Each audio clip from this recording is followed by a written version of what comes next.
The hearing will come to order. Today's hearing will focus on the need for a fiscal commission. We will discuss several legislative proposals to create a fiscal commission and hear testimony from several of our capable colleagues who have introduced legislation in the House and the Senate. The Senate panel will follow the House panel. We will have the colleagues testify this morning from the House. Leading off is my dear friend Bill Huizenga from Michigan, serves on the Financial Services Committee, and my other dear friend, Scott Peters. Both of them are they're co-chairs of a bipartisan caucus that focuses on how to reform this dysfunctional budgetary process so we have more responsible behavior by members of Congress, better motivation for a greater and more responsible outcome for the American people. So I appreciate y'all's leadership there. They have introduced together H.R.5779, the Fiscal Commission Act of 2023.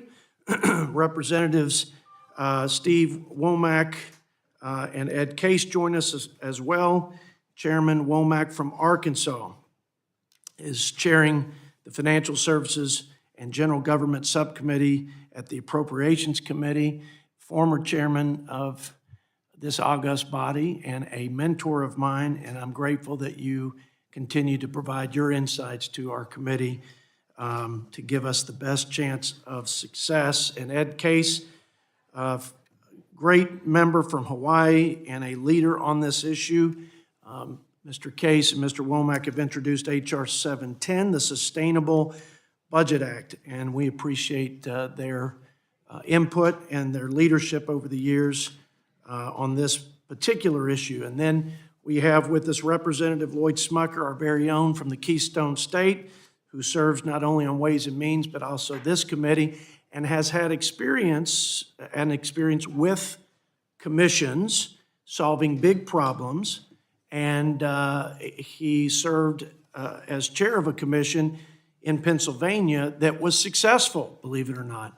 And we want to learn about the best practices so that we can construct a commission that will ultimately work.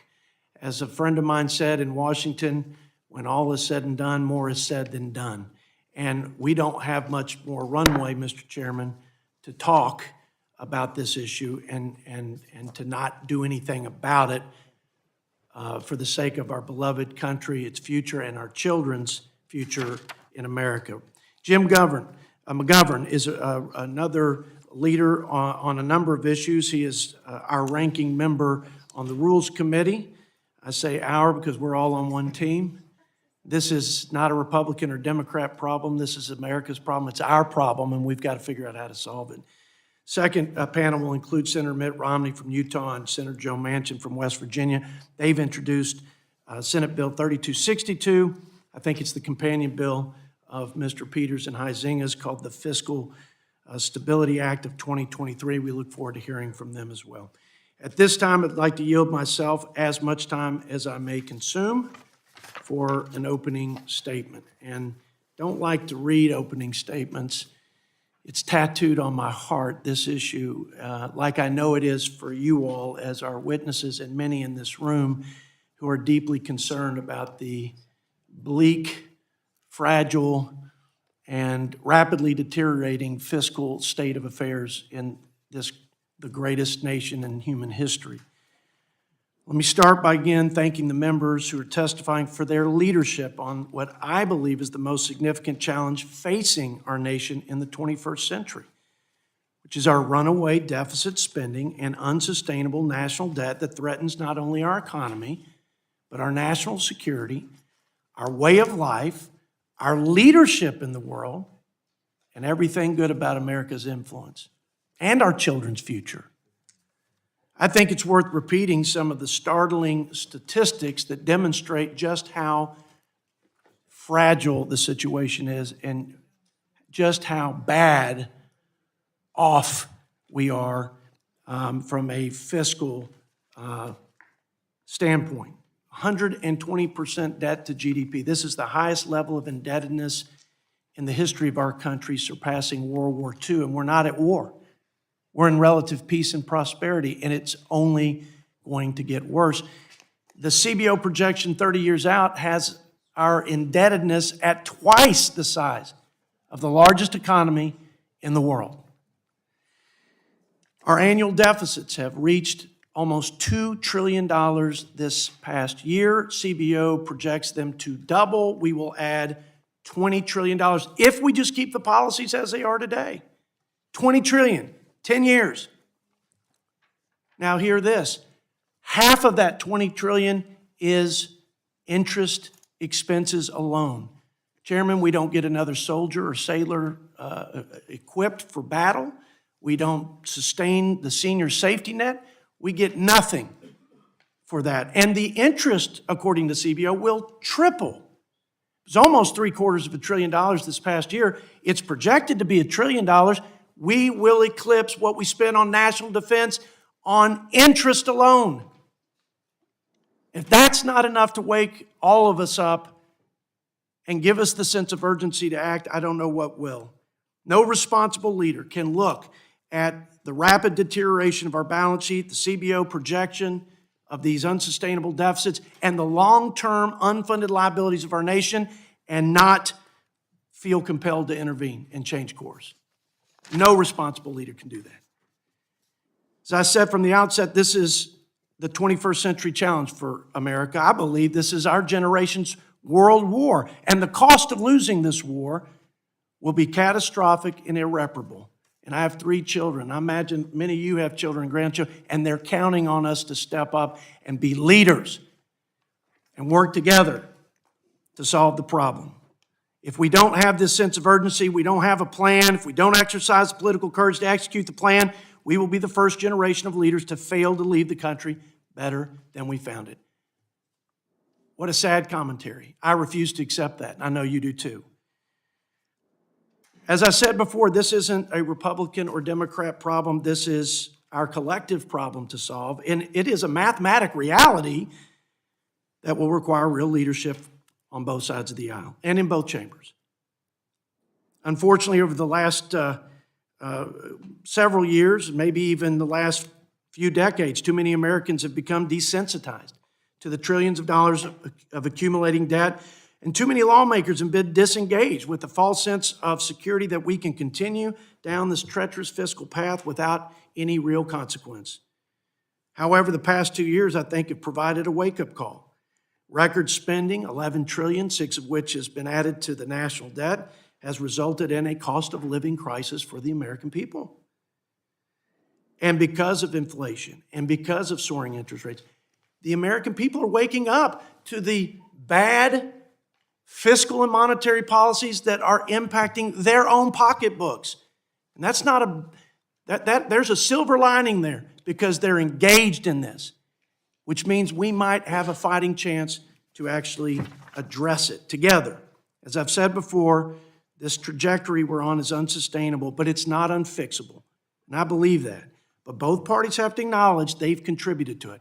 Mr. McGovern, the Republicans have made their fair share of contributions to get us in this financial mess, and I say it at every hearing. We don't get a pass. We don't get a pass. In 7 years since I've been here, I've watched it. Waiving pay-fors, waiving spending caps, and the list goes on of fiscal recklessness and irresponsibility of both parties. So, now that I've called out both sides, Mr. Ranking Member, I don't think a fiscal commission is the panacea for all of our financial woes. I just don't think there's a silver bullet.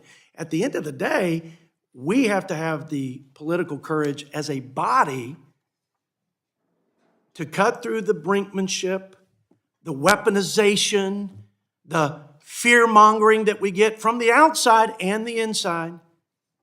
And we have to hold hands, as they say, and move forward with courage for the sake of our seniors who are now in jeopardy of insolvency in 2 very important safety net programs that they rely on, but also for our children. I know I'm going over time. I can see you kind of getting restless, but I'm just getting warmed up. No, I'm kidding. But guys, I've met with a lot of interest groups. Some of them with a very righteous cause, many of them with a mutual interest. I've yet to meet with the people who represent my children. I've yet to meet with the people who are concerned about a country that has been bankrupted because of our recklessness. We're sowing the wind, and our children will reap the whirlwind of this fiscal disaster if we don't work together and do it quickly. So, we're going to evaluate these proposals. We're going to look for common themes. We're going to ask a lot of questions about the various contours and constructs and structural designs so that if we can move forward with a bipartisan, bicameral fiscal commission, even though I don't think there's a silver bullet out there, maybe, just maybe, it will provide a forum, Ed Case, for constructive, like real constructive, not posing for cameras and posturing for different groups, but real constructive dialogue that could lead to a real outcome with a real impact on the national debt and put us on a more sustainable path for the sake of our great country and our children. Amen? And the people said, amen. With that, I yield as much time as my ranking member shall desire to make his opening remarks. Well, thank you, Mr. Chairman, and I appreciate your passion for this issue, and I also, I hope they know I respect every single one of my colleagues on both sides of the aisle and appreciate their sincerity when it comes to this issue. I don't know how to go about this without being repetitive because we just had a hearing on exactly this topic a couple weeks ago. And so I don't want to repeat everything that I said then, but some of that overlap will obviously be unavoidable. For those of you who were at our last hearing just a couple weeks ago on this topic, you know that I have real skepticism when it comes to the topic of commissions. I thought the panel that we had a couple weeks ago of those members, former members of the House and current members or current member of the House who participated in prior commissions, talked about their experiences. Every one of those commissions ultimately ended in failure. So rather than focus on commission, which ultimately is about process, I want to focus my remarks actually on substance, and very specifically on Social Security. Here's why. As someone who watches the Republican presidential debates, I have been, I have interesting viewing habits, I know. I have been struck by how a number of the leading candidates have flat out said they want to raise the retirement age. One of the leading candidates who just got a major endorsement from a Republican establishment group yesterday, she has repeatedly said, we need to raise the retirement age from 65. She seems to be entirely unaware that the retirement age for Social Security hasn't been 65 for quite some time. Almost a decade ago, when my father, after 50 years of hard work at blue-collar jobs, from the age of 16 to the age of 67, went ahead and retired, his retirement age then was 66. In a few years, it'll be 67 because of changes that were made in a law that passed this body in 1983. So if someone wants to send an email to the governor of South Carolina and let her know this, it would be wonderful. I would also like people to know a few other facts about Social Security. Greatest anti-poverty program in American history. Just think, back in the throes of the Great Depression, 46% of seniors lived in poverty. Today, that number is a fraction of that. So those who were saying that in order to save the program, we have to extract exorbitant cuts, or we have to raise the retirement age, I don't know, to 70, beyond, that's a little like saying we need to burn the village in order to save it. It just isn't true. And as I pointed out the very last hearing, I have actually put down a plan on paper that would extend the life of the Social Security Trust Fund through the year 2100.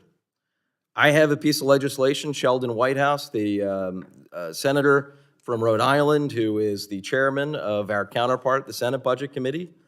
He and I have a bill that would do that for Social Security, simply by bringing in more revenues, those who make more than $400,000 a year. Now, some might object to more revenues coming in to the Social Security pot. I would say two things in response. First, and this comes up every single time I have a town hall, whether it was in person or a teletown hall, maybe some of you have had the same experience. For years and years, Social Security Trust Fund was running a surplus. The 60s and the 70s and the 80s and the 90s. And here's where I would agree with the chairman.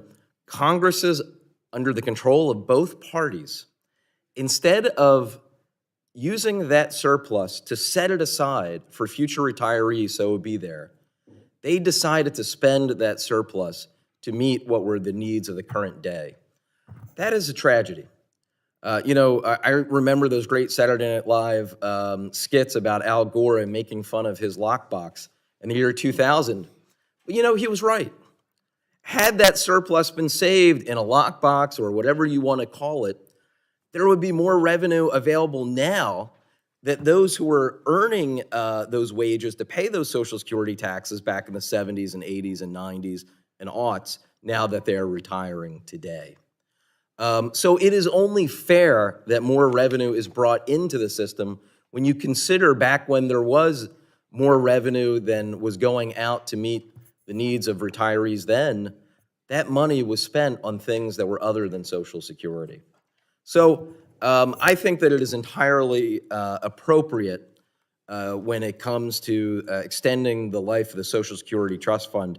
I would also point out, and this has come up repeatedly throughout the year that we've had here in this room of hearings, when you take the 2001 George W. Bush tax cuts that weren't paid for, the 2003 Bush tax cuts that weren't paid for, the reauthorization of most of that a decade later, and then the 2017 TCJA, I asked numerous witnesses, what is the cumulative amount of those tax cuts that weren't paid for? And the figure that was cited repeatedly at that table was $10 trillion. So when we look at that national debt of about $33 trillion, remember, about 10 of that is missing revenue from the last 22 years of tax cuts that weren't paid for. So I appreciate, again, the sincerity of those who believe that a commission would be a better process. But as I pointed out a couple weeks ago, and I'll repeat today, whether it's a commission or some other process, in the end of the day, it will come down to individuals voting from a couple menus of options. And the main menu will have either more revenues or cuts, or some combination of thereof. And you can have the greatest, biggest blue ribbon possible and put that on a commission. That won't be a substitute for the fact that ultimately, individuals will have to put up a vote either saying, yes, this is how we're going to raise more revenue, or yes, this is how we're going to enact cuts.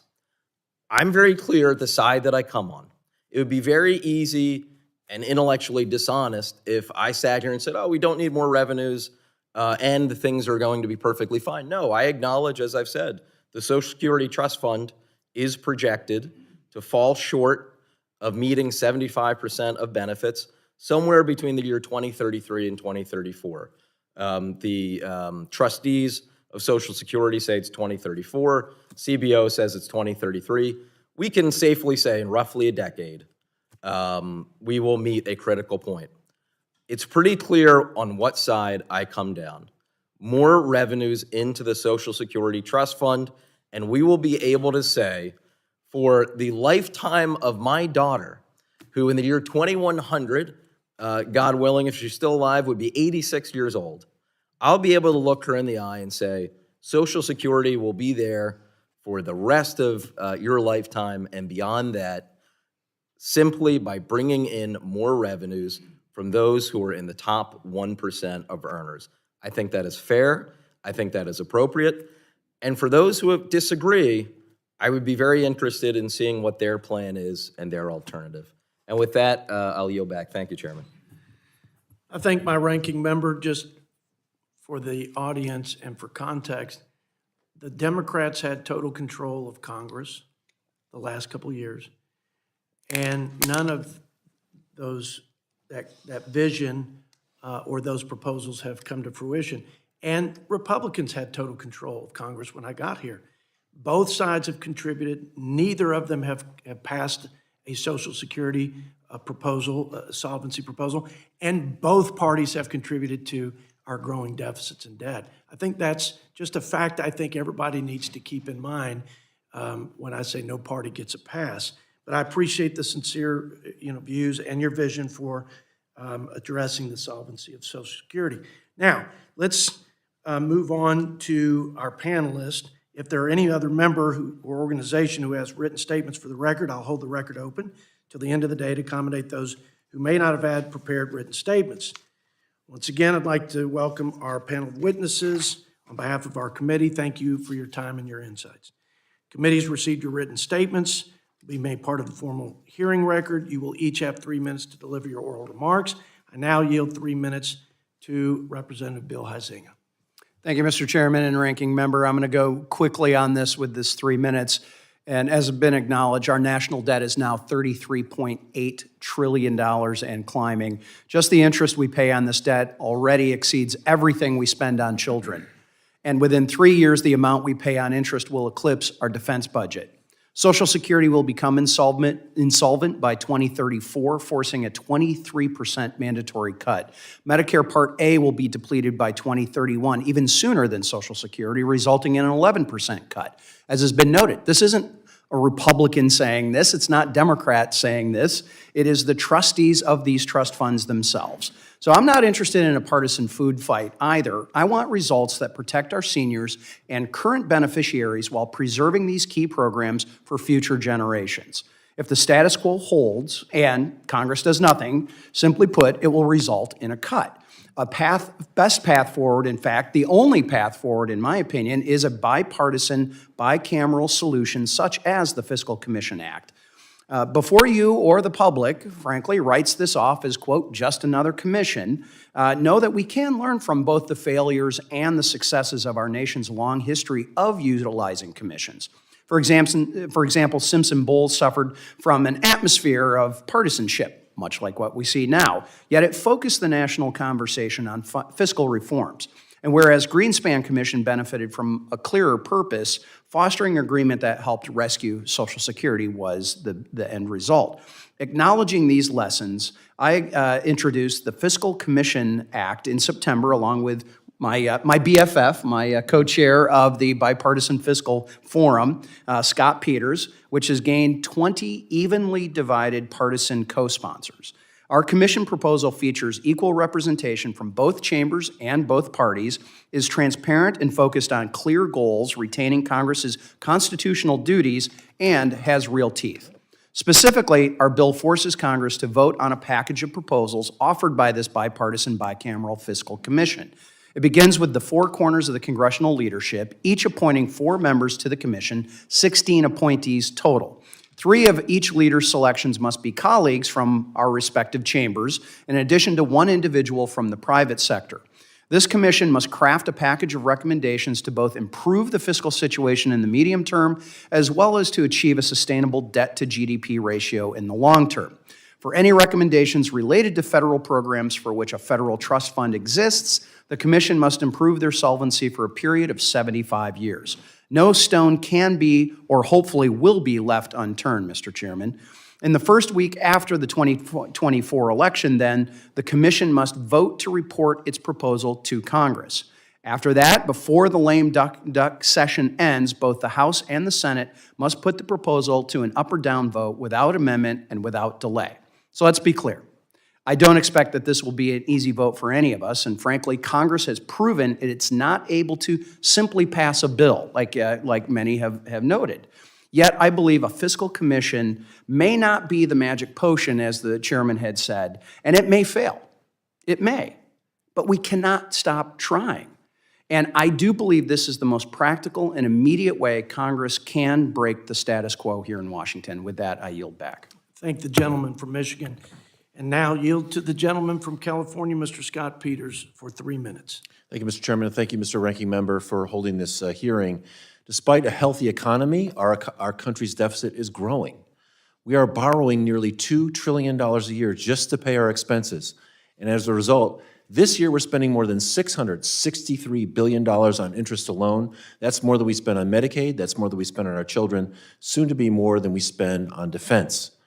Democrats should be very worried about what the ballooning debt and interest payments will mean for current and future investments in our kids. These interest payments crowd out the investments we want to make, like an expanded child tax credit, crowd out investments like making college affordable and expanding apprenticeships, crowd out our ability to ensure the clean energy transition leaves no one behind. I've heard many of my colleagues on both sides of the aisle contend, sometimes emphatically, sometimes indignantly, that we should get our debt under control through regular order with the tools we already have. And of course, they're right, we should do that. But I've been here now almost 11 years. It's clear to me and everyone in this room that we're not going to do that. That this process we have today, it doesn't allow us to get to 218 and 60 to spend more, to spend less, and to keep tax policy right. We're going to need something outside of that. Indignity will not solve our problem. And it's a problem of historic proportions. It did not appear overnight. Our failure to manage the national debt is not the sole responsibility of one party or one administration, as the point's been made. Over the last 20 years, our conflicts in Afghanistan and Iraq, President Bush's tax cuts, President Obama's extension of the Bush tax cuts, the Trump tax cuts, and vital COVID relief programs, on top of our trillions in annual borrowing, remember, $2 trillion every year, have added more than $10 trillion to the national debt. When the Trump tax cuts expire in a couple of years, we will have a lot of pressure to extend those tax cuts. A commission with outside experts can help ensure we are driven by the truth about what really happens to the deficits when we do that. Finally, a lot of folks have said that Republicans want to cut Medicare and Social Security. I believe that some of them do. Under current law, Republicans are in the driver's seat. Current law says in 10 years when the trust fund is insolvent, there will be automatic cuts to close the gap. An overnight 23% benefit cut for the average recipient on the order of $17,000 a year. And I worry that come 2033, a year before we go insolvent, Republicans say, okay, let's compromise, let's call it a 15 or 20% cut, and they'll have all the leverage in the room. The best thing we could do to protect Medicare or Social Security is to act now. And to act now to get something that can get 60 votes in the Senate and 218 votes in this House and a presidential signature. A commission gives us a fact-driven venue instead of some waiting till the last minute, backdoor, 11th hour deal between party leaders to do that. And I think we should take advantage of it. So I introduced the Bipartisan Fiscal Commission, which Bill Huizenga has explained. I welcome your thoughts, input, and recommendations to ensure we can make this process better. A commission is a good start. I think it's the best chance we have to deal with these problems. And I look forward to working with all of you to get a resolution, not just on this process, but on the policy. Thank you. I yield back. I thank my friend from California, and now yield 3 minutes to the chairman for 3 minutes for opening remarks. I'm not going to read my prepared remarks, seek unanimous consent that they be entered into the record as submitted to the committee. Just have a couple of observations, and then I think it's important that we get to the questions and answers. First of all, Without objection, so ordered. thank you. First of all, let me just say this with all due respect to my colleagues. The only people that can fix this is the United States Congress. And to think that the United States Congress is going to be willing to do this is laughable. That's why I support a fiscal commission. We need an outside group of experts to help us understand what the absolute truth is. Now, I have advocated for a long time, a fiscal State of the Union, a joint session of Congress specifically designed to target, I believe, the most important and incredible threat to the Republic as we know it, and that is the fiscal condition of this country. I personally think it would be much more beneficial to have a fiscal State of the Union than that theater that we have once a year, sometime early in the year, called the State of the Union. But I've got a couple of observations that I want to make. This Congress has spent the better part of this year, going into last year, debating the spending on the discretionary side of the budget. It's about a third of government spending, probably a little less.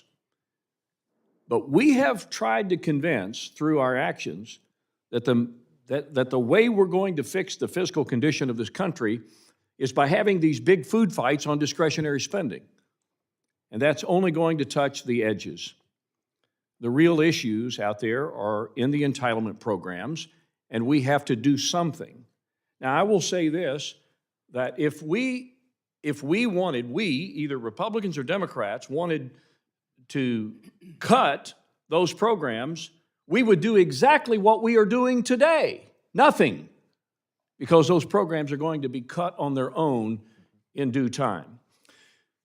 So I support a fiscal commission. Now, Ed Case and I have jointly worked since 2019 on this sustainable budget formula, and we'll talk about that today, and that is a way forward. Now, it uses a debt to GDP target. It doesn't go after specific changes to get where we need, but we do need a fiscal commission to help us outline what are the options. Brendan Boyle talks about revenues. If revenues need to be part of that discussion, the Fiscal Commission needs to tell us revenues are part of it. If raising the age needs to be part of that discussion, then the Fiscal Commission will tell us that raising the age. I would submit to you, and then I'll yield back my time, that given the condition that we're in today, you cannot rationally take any option off the table because it only increases the cost of the remaining options. So with that said, I support anything that works to get us to an end result that can save the fiscal condition of our country. I yield back. Thank you, Chairman Womack. Now we will enjoy the remarks of Ed Case, your partner in crime on this fiscal commission. The Honorable Ed Case, 3 minutes. Mr. Chair, Ranking Member, good morning. Aloha. You have my written testimony, which I'm not going to repeat, but I will summarize it. Number one, our federal finances are in dire straits and declining. Number two, continued inaction will prove disastrous. Number three, Congress has proven absolutely unable to do our job, at least without some help. And number four, a truly bipartisan, inclusive fiscal commission can and will help. I'd like to instead spend my time responding to some of the principal arguments against a commission. The first principal argument goes like this: we don't need it because we're not in trouble to start with.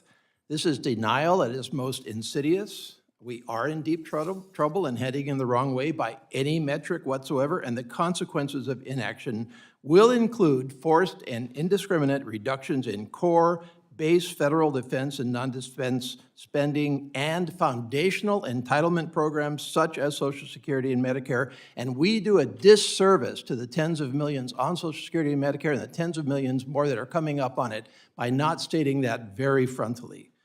The American people agree that this is a problem. In my reliable Democratic district, it is one of the top issues that is of concern to my Democratic constituents. This is not a partisan issue.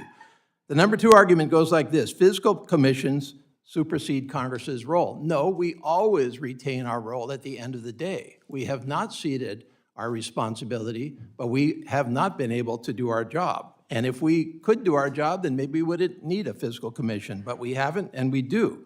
We have the ultimate decision. The question is how to present that decision to us in a way that we will, in fact, make the decisions that need to be done.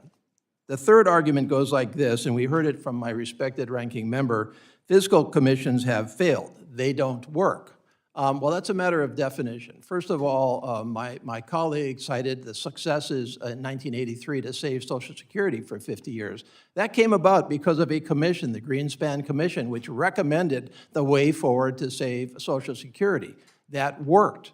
The Simpson-Bowles Commission, which is much maligned, actually did work in the sense of framing the issues to Congress, which led to the negotiations that did actually provide a better path for our fiscal situation, at least for some period of time. So they can work even if ultimately Congress doesn't agree with them. And fourth, substantively, the argument goes like this: let's skip forward to the feared result of the Fiscal Commission and therefore deny that we need a Fiscal Commission to start with. Let's just start debating the merits. The fact is that if we could actually have that debate on the merits in Congress in a reasoned, inclusive, broad way, that we would do so. But the Fiscal Commission needs to frame those issues, and so to skip forward to a presumed result against the commissions is the wrong way to look at it. We obviously need to make those decisions, but we need the help of a commission to get to those basic decisions to start with. So the bottom line here is, if you do agree that there's a major problem or a crisis, then how are you going to solve it? Because you haven't, we haven't. A fiscal commission is the best way forward through a difficult but unavoidable debate. And we can talk about how that commission gets put forward and put together, but the bottom line is it's not really the process that matters, but the putting together of the commission to start with, that we need to start there. Thank you.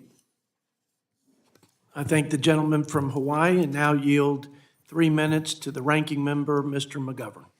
Well, Chairman Arrington and Ranking Member Boyle, thank you and for inviting me to testify. I want to say that it's an honor to be here alongside my colleagues who I know all care deeply about this issue, and I look forward to a productive conversation. I may be a little bit of an outlier on this panel, but let me say up front that I am deeply skeptical of a fiscal commission. First, there already is a bipartisan forum where these kinds of decisions should get made. It's called Congress. And we shouldn't pass the buck to a fiscal commission to do the work that we ourselves don't want to do. If we don't want to do it, maybe we should leave. There isn't some secret formula. We either cut spending, tax the rich, or a combination of both. We don't need a commission to tell us that. We just need common sense. And I want to echo what the former chairman of this committee, Mr. Yarmouth, said in October on the same issue. The problem is not the process, it's the people. There is no shortage of legislation to address our fiscal challenges. Legislation has been introduced to extend Social Security solvency indefinitely, to demand that the Pentagon actually pass an audit, and to end the billions of dollars of subsidies we give to big oil, just to name a few. Committees and subcommittees of jurisdiction can hold hearings and markups. That's what we're supposed to do. That's what the American people pay us to do. The buck should stop with us. We also don't need a commission to acknowledge a few simple mathematical facts. And as the chairman says, no one has clean hands here. But for decades, Republicans have driven up the debt with their tax cuts for billionaires and big corporations. Of the $33.8 trillion national debt, $10 trillion, nearly a third, is from the Bush and Trump tax cuts. My friends on the other side promised that both of those tax cuts would trickle down and pay for themselves. They were wrong. In fact, without those tax cuts, revenues would have kept up with spending indefinitely. And the wars in Afghanistan and Iraq have and will add another $6.5 trillion to our debt. Look back further. Bill Clinton balanced the budget after Ronald Reagan and George H.W. Bush racked up the debt. And today, Republicans are still pushing bills that would increase the deficit. The very first bill this Congress considered was a giveaway to ultra-rich tax evaders that would add $114 billion to the deficit, according to the nonpartisan Congressional Budget Office. So I'm a little skeptical of the sudden realization from my friends that they care about this issue.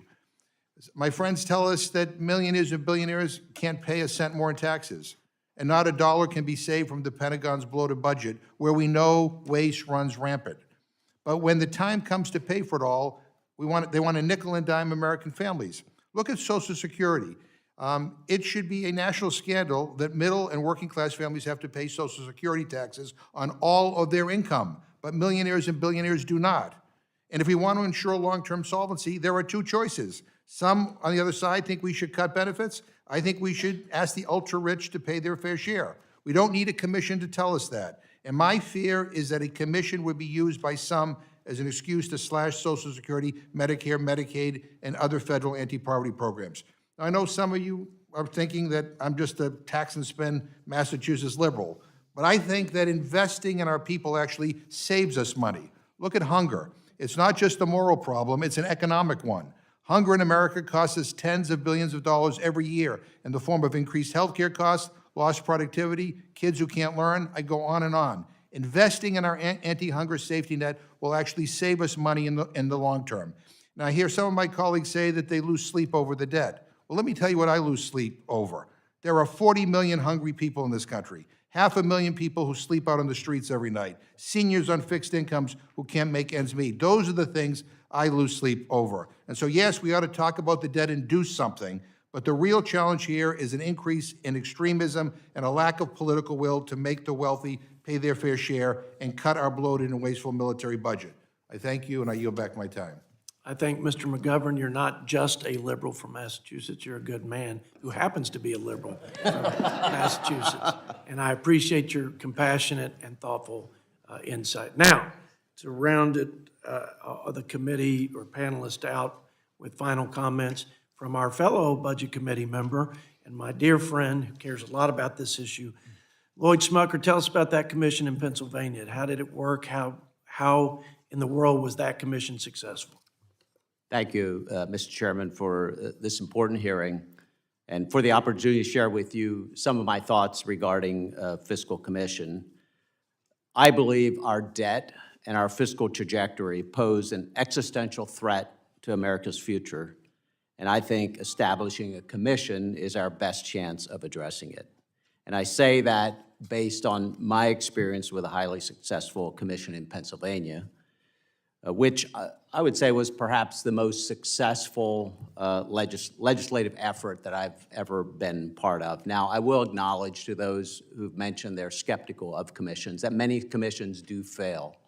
They're right on that. But this is one that was very successful, and everyone associated with it believed that. So it was the Basic Education Funding Commission, established in 2014, and in this case, it was to address a decades-old problem that existed in Pennsylvania of how state dollars were divided among the 500 school districts there. It was bipartisan, bicameral, and it also included representatives of the governor's administration.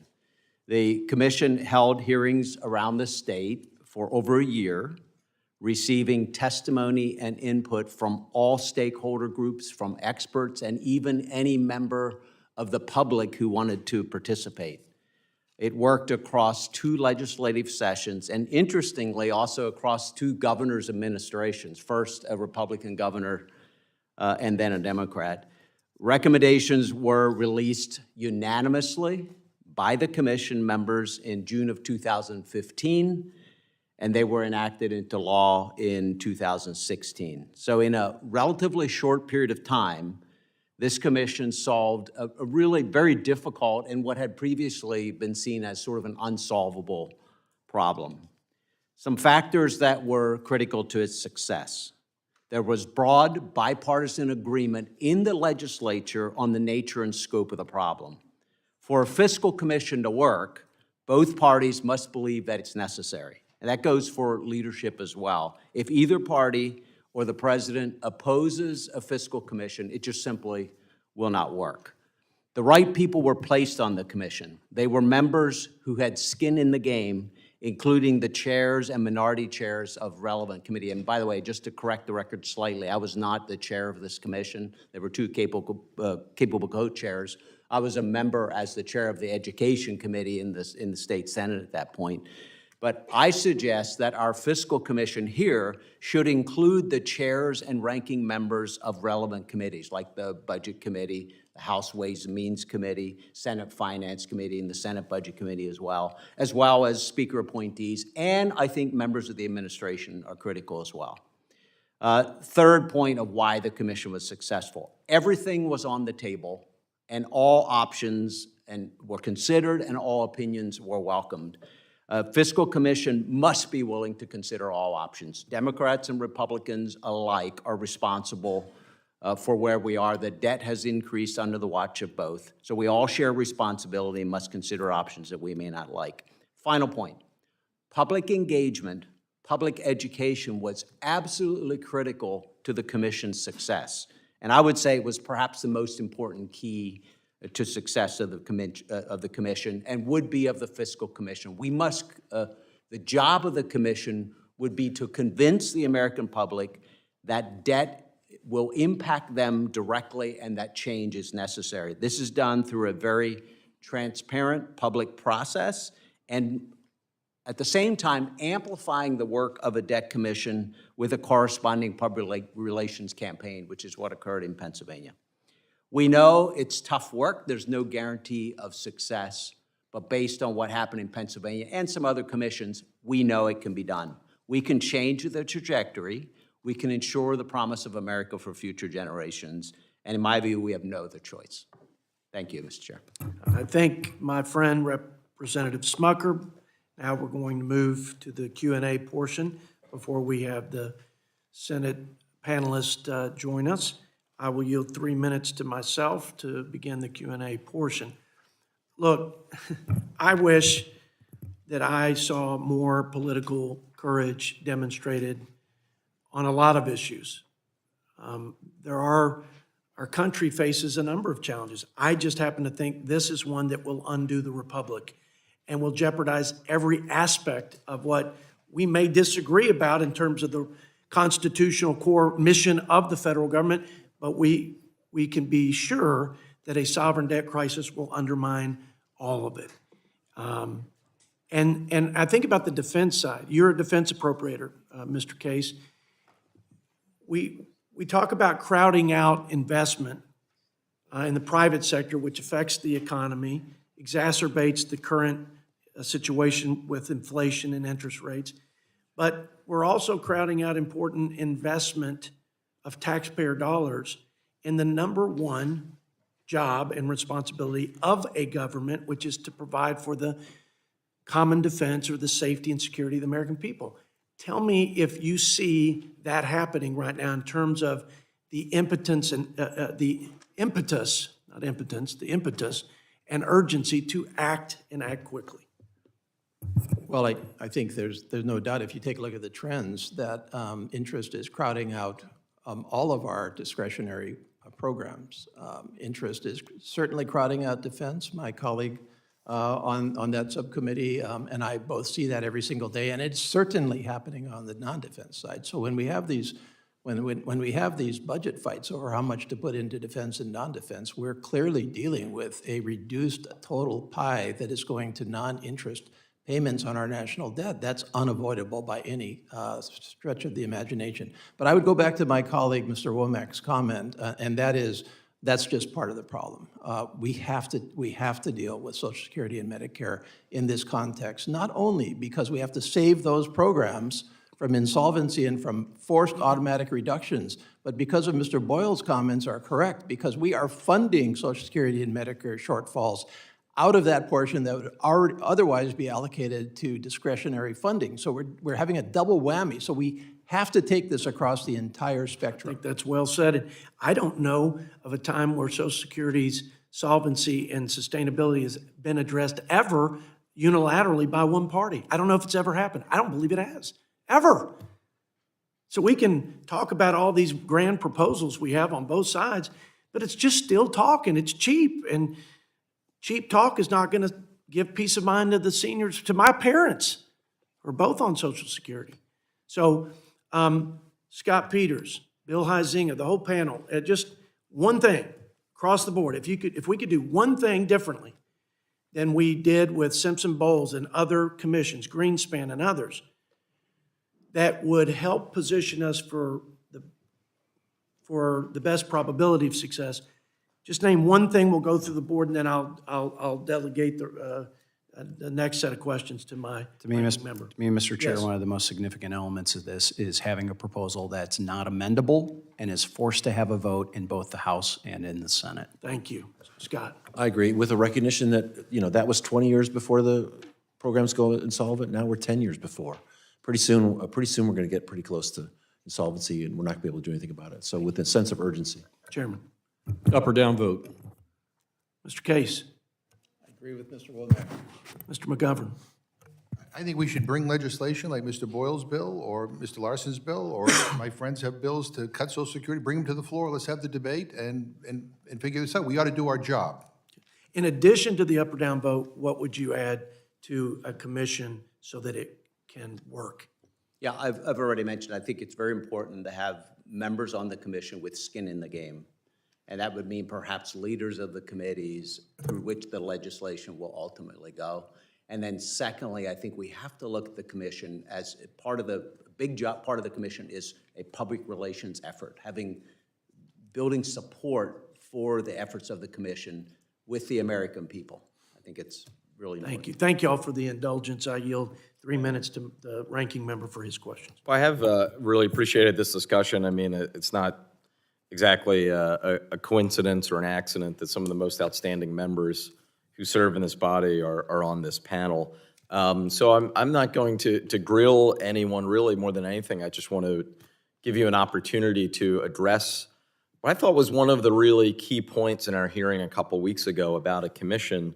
Chairman Arrington's predecessor, Chairman Yarmouth, served on one of these commissions, and he read something in his opening statement that I want to quote, and then I simply want to open it up to any one of you to comment on why you think it's either wrong or something's missing, and what you would say in response to it. So, quoting him now, while some of the other members of that committee might take issue with my evaluation, I believe the process illuminated one fairly obvious but unavoidable truth.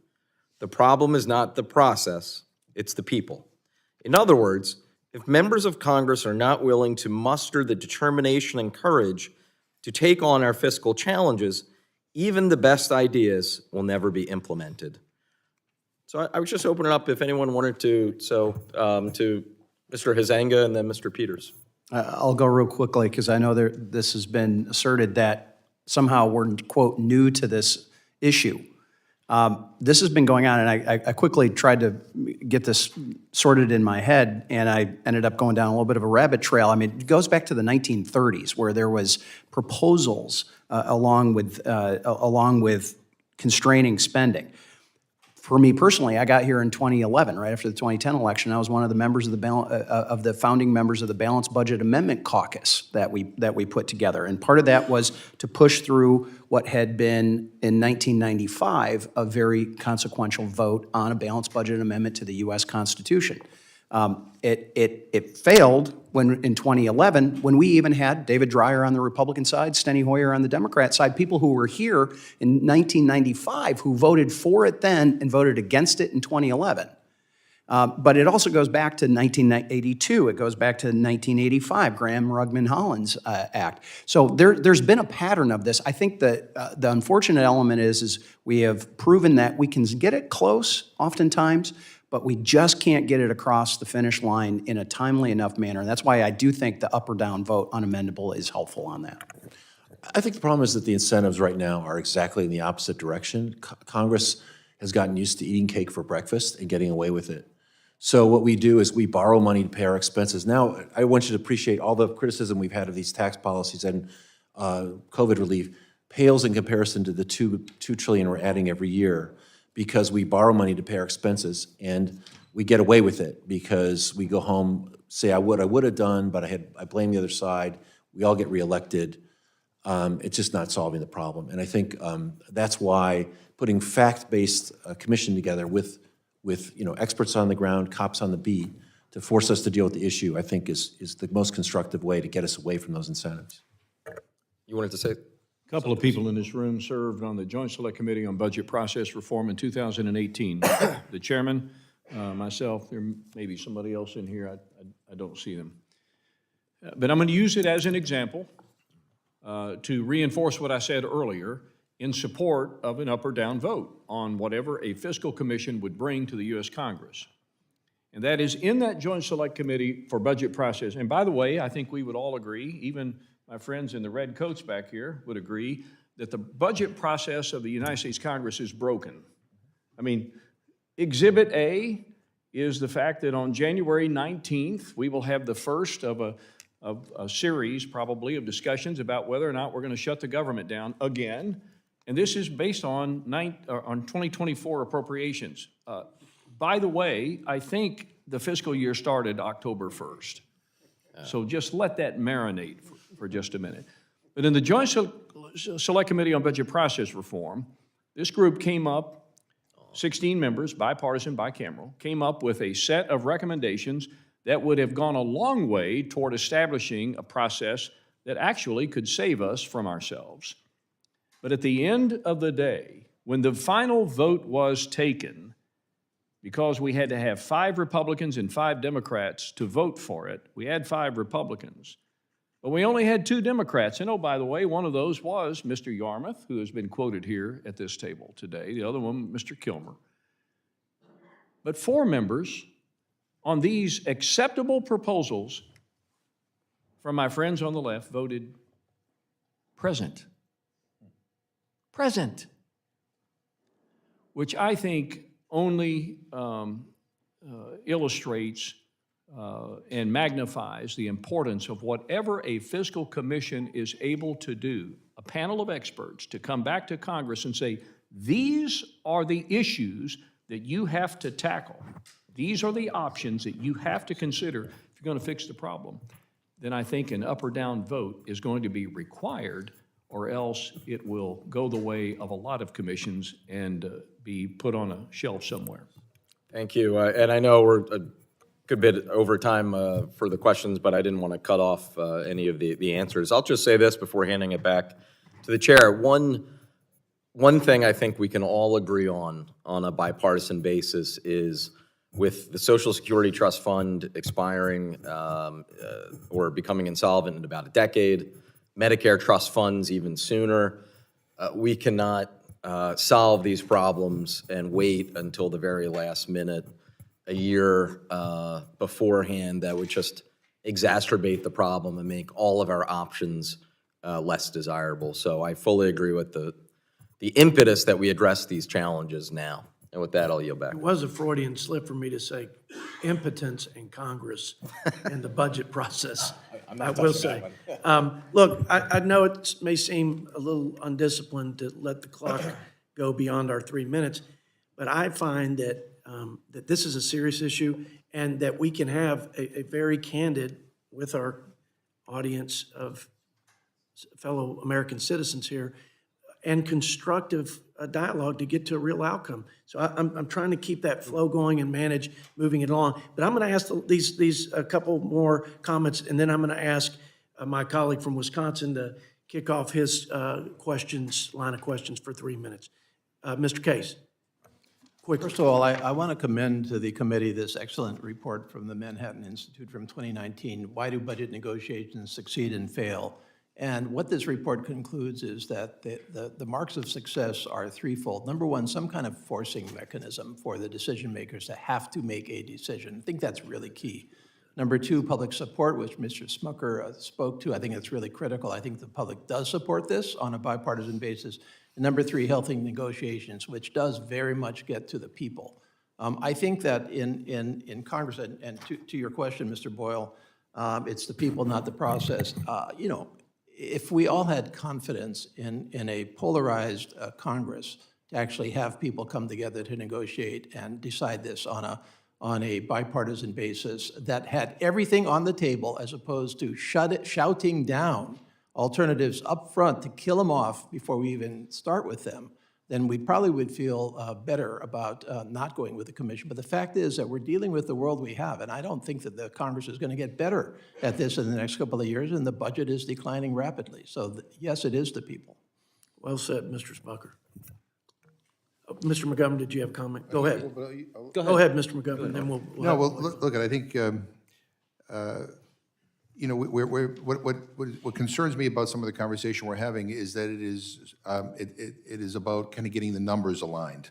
And we're, you know, on a balance sheet, and we're not talking, we're talking about how much we spend and not what we spend the money on. And there are some things we can spend money on that actually will save us money in the long term. And this is very much a values question. So it's not just about getting numbers aligned on a balance sheet. It is about, you know, what our values are. You know, and again, you know, we talk about everybody's saying everything's on the table. Yeah, we have members who have signed pledges that no new taxes. Well, then obviously revenue's not on the table if you've signed a pledge that you swear that you will never vote to increase revenues at all.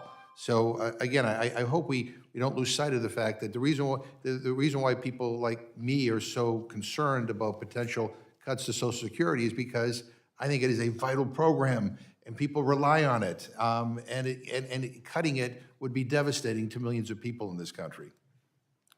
Good points. Mr. Smucker? I'd just like to make 2 points, and the first would be in response to Mr. Yarmouth's points. When people are behaving, they don't need rules. And when we are doing our job in Congress, we don't need to look at reform, we don't need to look at rules. But when we don't do our job, and I think it's hard for anybody to argue that we are, then we're going to need to look at additional reform in the process, I think, to make this place work more effectively. So my argument would be different in Yarmouth. We do need reform.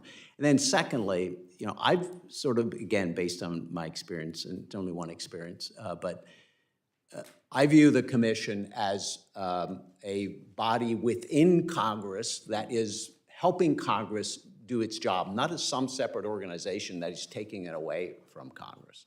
And so, sure, we can have an up or down vote, but if the commission, first of all, if people really believe that the debt is a problem, and we all engage in putting forward a commission, then the role of the commission is, while it's doing its work, to bring members of Congress along with it and to understand the problem, understand the potential solution, and, by the way, bring the public in as well. And so it's almost like a special select committee.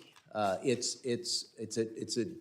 a vehicle that we put in place as members of Congress to help get us to the point where we're able to negotiate. We are looking at everything, putting everything on the table, and then we're presenting that as a package. So again, the argument of it replacing what Congress should be doing, that's not the way this commission should work, in my view.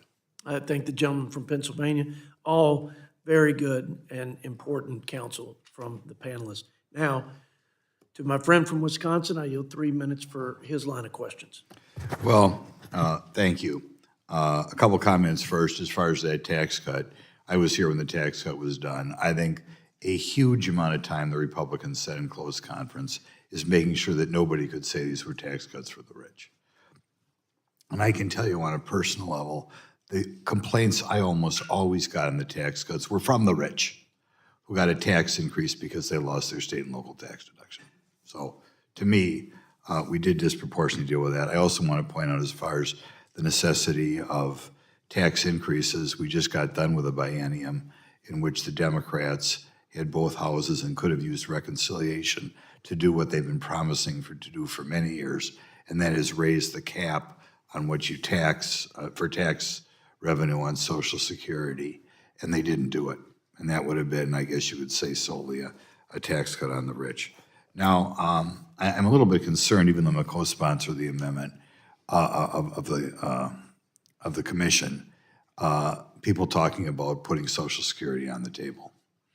I agree that Social Security is kind of a contract we've written with a good segment of America, and there are all sorts of parts of this budget that should be unconstitutional under the 10th Amendment and really should be left to the states, and if the programs are that good, the states would pick them up. I'm thinking particularly things like education, corporate welfare under the Department of Commerce, the entire welfare safety net, which is so utterly broken, should be left to the states. Can you comment, one of you, and I share with Mr. McGovern that sometimes we haven't really looked at the defense budget like we should have. Could you comment on, when we look at balancing the budget, the degree to which the 10th Amendment should play a role, and we should begin just shoving wholesale items back to the states who can do things more efficiently and are probably in a better position to judge whether these programs are effective? I'll take the bait. I would say. I was going to say, Yeah. it really bugs me that we have all these unconstitutional programs, and I hear congressmen say we got to bite the bullet and cut Social Security. Yeah, and I know, Mr. Rothman, you are a stalwart in bringing that particular issue up in closed conferences and in other places, and I commend you on that. And in an ideal world for me as a constitutionalist, I would love to have those things back at the state level, having served in the state legislature, and I know you did too. I think we're more effective at many of those. However, at this point, much like my desire for a balanced budget amendment to the U.S. Constitution, I think that might be a bridge too far, or a future bridge that needs to be crossed, that what we need to deal with right now is the immediate looming problems that we're going to have with all of our, and by the way, it's not just Medicare and Social Security, it's all of our trust funds need to be examined, and there's a significant number of them. Anybody else come? I think we got over 140 Republicans to vote to get rid of the Department of Education. I was shocked in places. Any other comments on using the 10th Amendment as a guide and getting us back to the straight and narrow here, where our forefathers would have wanted us? Ahead of any remotely touching Social Security. I thank the gentleman from Wisconsin. I think it's a great point, and one that we can debate in a commission or on this committee. And now would like to yield 3 minutes to my friend who has been a leader on this issue as well, Mr. Jimmy Panetta from California. Thank you, Mr. Chairman, and thanks to you and the ranking member for not just holding this hearing, but for the way you conduct this committee and your focus on issues that are very important, not just to us in this Congress, but to the future of this nation. So thank you very much. And I am pleased that once again we're focusing on addressing our debt and deficits. While last hearing we had looked at the successes and challenges of past fiscal commissions, it's good that we're moving forward by actually talking and looking at specific pieces of legislation, thanks to our witnesses.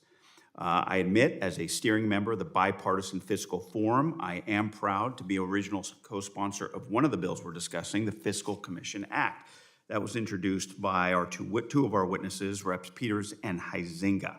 This is a bipartisan bill that will create a fiscal commission involving bipartisan members of Congress and outside experts who will propose a set of policies to put us on a fiscally responsible path. These recommendations will then get an up or down vote in both chambers. Now, this hearing also gives us an opportunity to compare and contrast fiscal commission bills, including those by Reps. Case and Womack and Senators Manchin and Romney. Now, while a commission will still require hard choices, I think we've heard that and we understand that, it will facilitate the conversations that are necessary to discuss our fiscal issues and solutions in a fair and honest manner. And Mr. Chairman, you may say impotence, I say Viagra. That's what this will be in regards to looking at Congress, in regards to looking at our budget process. So if we can empower a successful commission through one of the legislative proposals today, we may be able to set ourselves up for a more fiscally disciplined and economically stable future. Now, Mr. Peters, my colleague from California and good friend, of course, there's been a lot of focus on general revenues and annual spending, but we're facing a real cliff. I think we know that, we've heard that when it comes to Social Security and Medicare in the near future. And I appreciate Mr. McGovern's comments. I think all of us do. And looking at the demographics, which we're not, basically the issues have to depend on demographics, which we're not going to control. I think everyone here wants to ensure that retirees are held harmless when it comes to Social Security and Medicare benefits. But there are risks to doing nothing. There are risks to doing nothing. So Scott, will we protect our seniors from benefit cuts if we do nothing to address Social Security and Medicare shortfalls? No, we will not. And that's the frustrating thing for me about being a Democrat trying to save Social Security and Medicare, is that many people on our side of the aisle say, don't touch it. Social Security is in the hospital bed with a weak heartbeat. We know it's dead in 10 years. It's going to be, we're talking about 23% across the board cuts if we do nothing. So those of us who want to save Social Security, we need to act now, because as people have made the point, the longer we wait, the more expensive, the more difficult those choices will be, and the more likely cuts will be. So that's why I think it's really imperative for us to get on this right now. People want to make it a political issue. That has been successful, but now we're coming up on the precipice of the actual cuts to seniors that are going to take effect across the board. We have to act if we want to save these programs, and if we don't, we will lose them. Thank you, and thanks to all the witnesses. Mr. Chairman, I yield back. Thank you, Mr. Panetta. I now yield 3 minutes to my friend from Virginia, Mr. Bob Good, for 3 minutes. Thank you, Mr. Chairman. Thanks for holding this hearing. Thanks to our witnesses. I think it's laughable, to use a term that was used by one of our panelists already, the notion that Congress will have the wherewithal to reform mandatory spending when we have zero demonstrated willingness to cut our discretionary spending at a time, think about where we are today, at a time we have historic deficits, we have historic debt to GDP, historic inflation, historic interest rates, historic interest payment on the debt, the amount we're paying just to pay the interest on the debt, and historic downgrading of our debt. And yet we have no demonstrated willingness by this Congress to cut our spending on the discretionary side. And I wish I had a nickel to help the deficit, but every time I've heard this year, with our Republican majority, oh, it's not discretionary, it's mandatory, as an excuse for our unwillingness to deal with discretionary. Gosh, if we just didn't fund the stuff that's not authorized, or if we didn't fund the stuff that's not on a constitutional role of the federal government, that's a foreign concept here, obviously. But the snowball effect now, it's going so fast now. The unprecedented debt, the monthly deficit of over $200 billion now, the interest rates, it's causing the debt to swell and surge like we've never seen before. We're on track as a Republican majority to have, a year from now, a $36 trillion in debt by next year's election. We took 200 years to reach $1 trillion in debt, and we've got $36 trillion in debt now 40 years later. Thank goodness I guess we had the unlimited increase of the debt ceiling, so as much as we can spend and grow the deficit, we don't have any limit to it till January 25. But it would seem that since all the discretionary spending, that's, all of it, all $1.7 trillion or so, it's all deficit spending, it's all borrowed, again, with a $2.5 trillion deficit, that we'd be willing to cut or reduce some of it, but we don't even have a consensus now. On to comply at least with the $1.59 trillion that was the FRA levels, passed by 2/3 of both houses, signed by the president. We don't even have a consensus that will be the top line level for the remainder of this year. We're going to vote on no appropriations bills this week in our majority. The president signed, again, that level, and both houses voted for it. We don't even have an agreement to do that level. So no demonstrated interest in cutting our spending with the Republican majority, let alone, of course, it wasn't even talked about the previous 2 years that I was here in the Democrat majority. I guess maybe it's progress, Mr. Chairman, that we're at least fighting over to some degree, if unsuccessfully, on cutting our spending. We can't even get agreement in both houses to pay for supplementals. That we wouldn't further exacerbate the issue we're talking about today, but we can't even get consensus in here to pay for supplementals, let alone on the House floor or in our friends across on the Senate. If not now, when? If not us, who? Do some of us just lack an understanding? Do some of us just lack a care about what this will do? Mr. Chairman said, in addition to the border, this is the issue that will crush and destroy the country. And none of the commissions matter. Whichever one's better, none of them matter unless we're willing to implement them. So I yield back, Mr. Chairman. I think the gentleman for Virginia, I agree with his sentiments.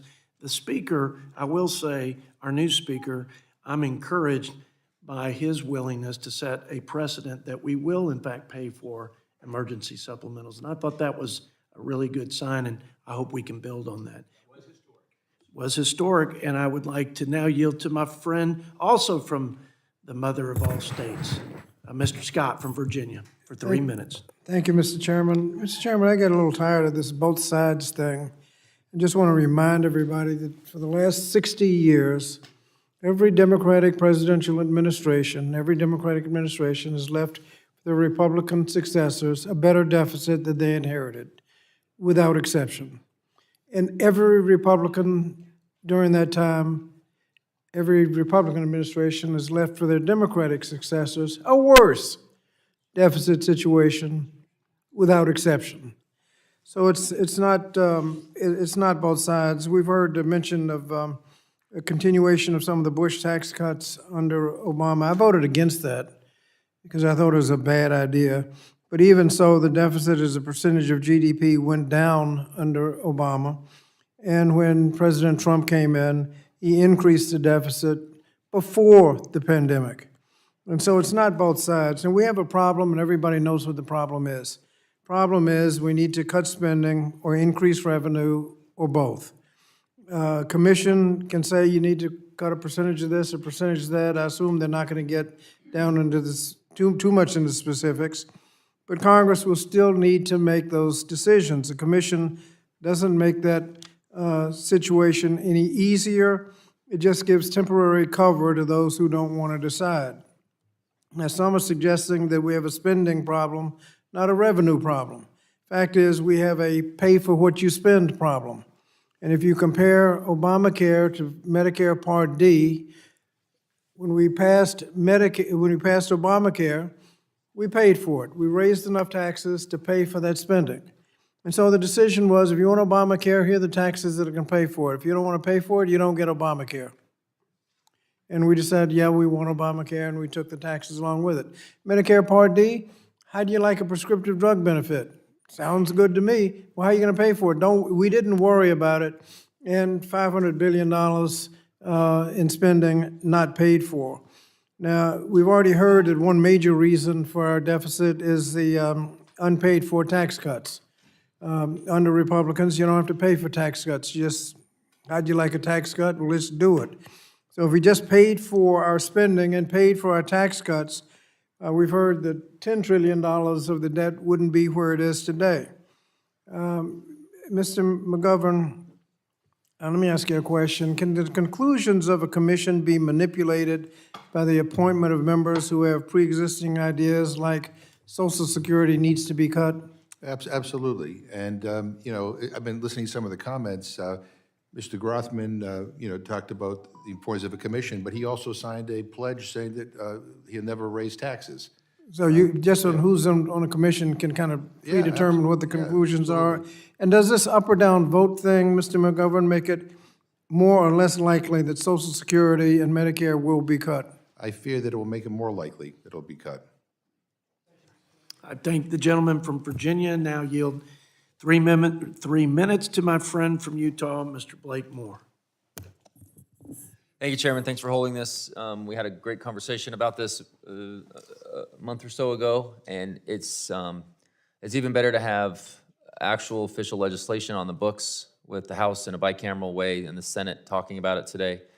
Look, the Chairman highlighted my main point, and so I'll just quickly ask Representative Huizenga and ask Representative Peters to weigh in as well. I work closely with you both on the Bipartisan Fiscal Forum.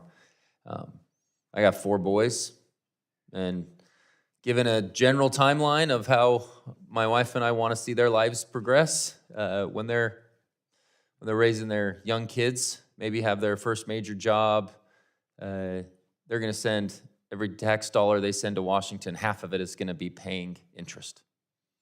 And that's a different paradigm than what I'm doing now and what my parents did. It's a totally new paradigm, and I look at it as we have 10 years to address this and have any chance to avoid that catastrophic effect. Do you see this commission idea as the best way forward for us right now to take action? Representative Huizenga? Yes, I don't think it's going to be that magic potion that that's been acknowledged by the chair and others, but it has to be a piece of the puzzle. Anything to add? I think too, as I said, I think the incentives here are wrong for solving the problem. The incentives are to avoid the problem. I also would just say, in light of some of the previous comments, that having a cop on the beat, experts in the room to inform us of what the truth is really important here. I think that there are investments that do pay, that you should borrow from. We should understand that and not use that as an excuse for, borrowing to pay for the groceries is what we're doing. The other thing is, I would say, just in response to the chairman, Democrats want a cop on the beat when you talk about tax policy. The speaker said that he was paying for the supplemental, but what he offered was an IRS cut that would have actually doubled the cost of it. And that's the kind of thing I don't want to hear. I want a cop on the beat, somebody to tell me the truth about Republican tax policy. You want someone, a cop on the beat, someone to tell you the truth about the value of, and whether the value of Democratic investments pay off.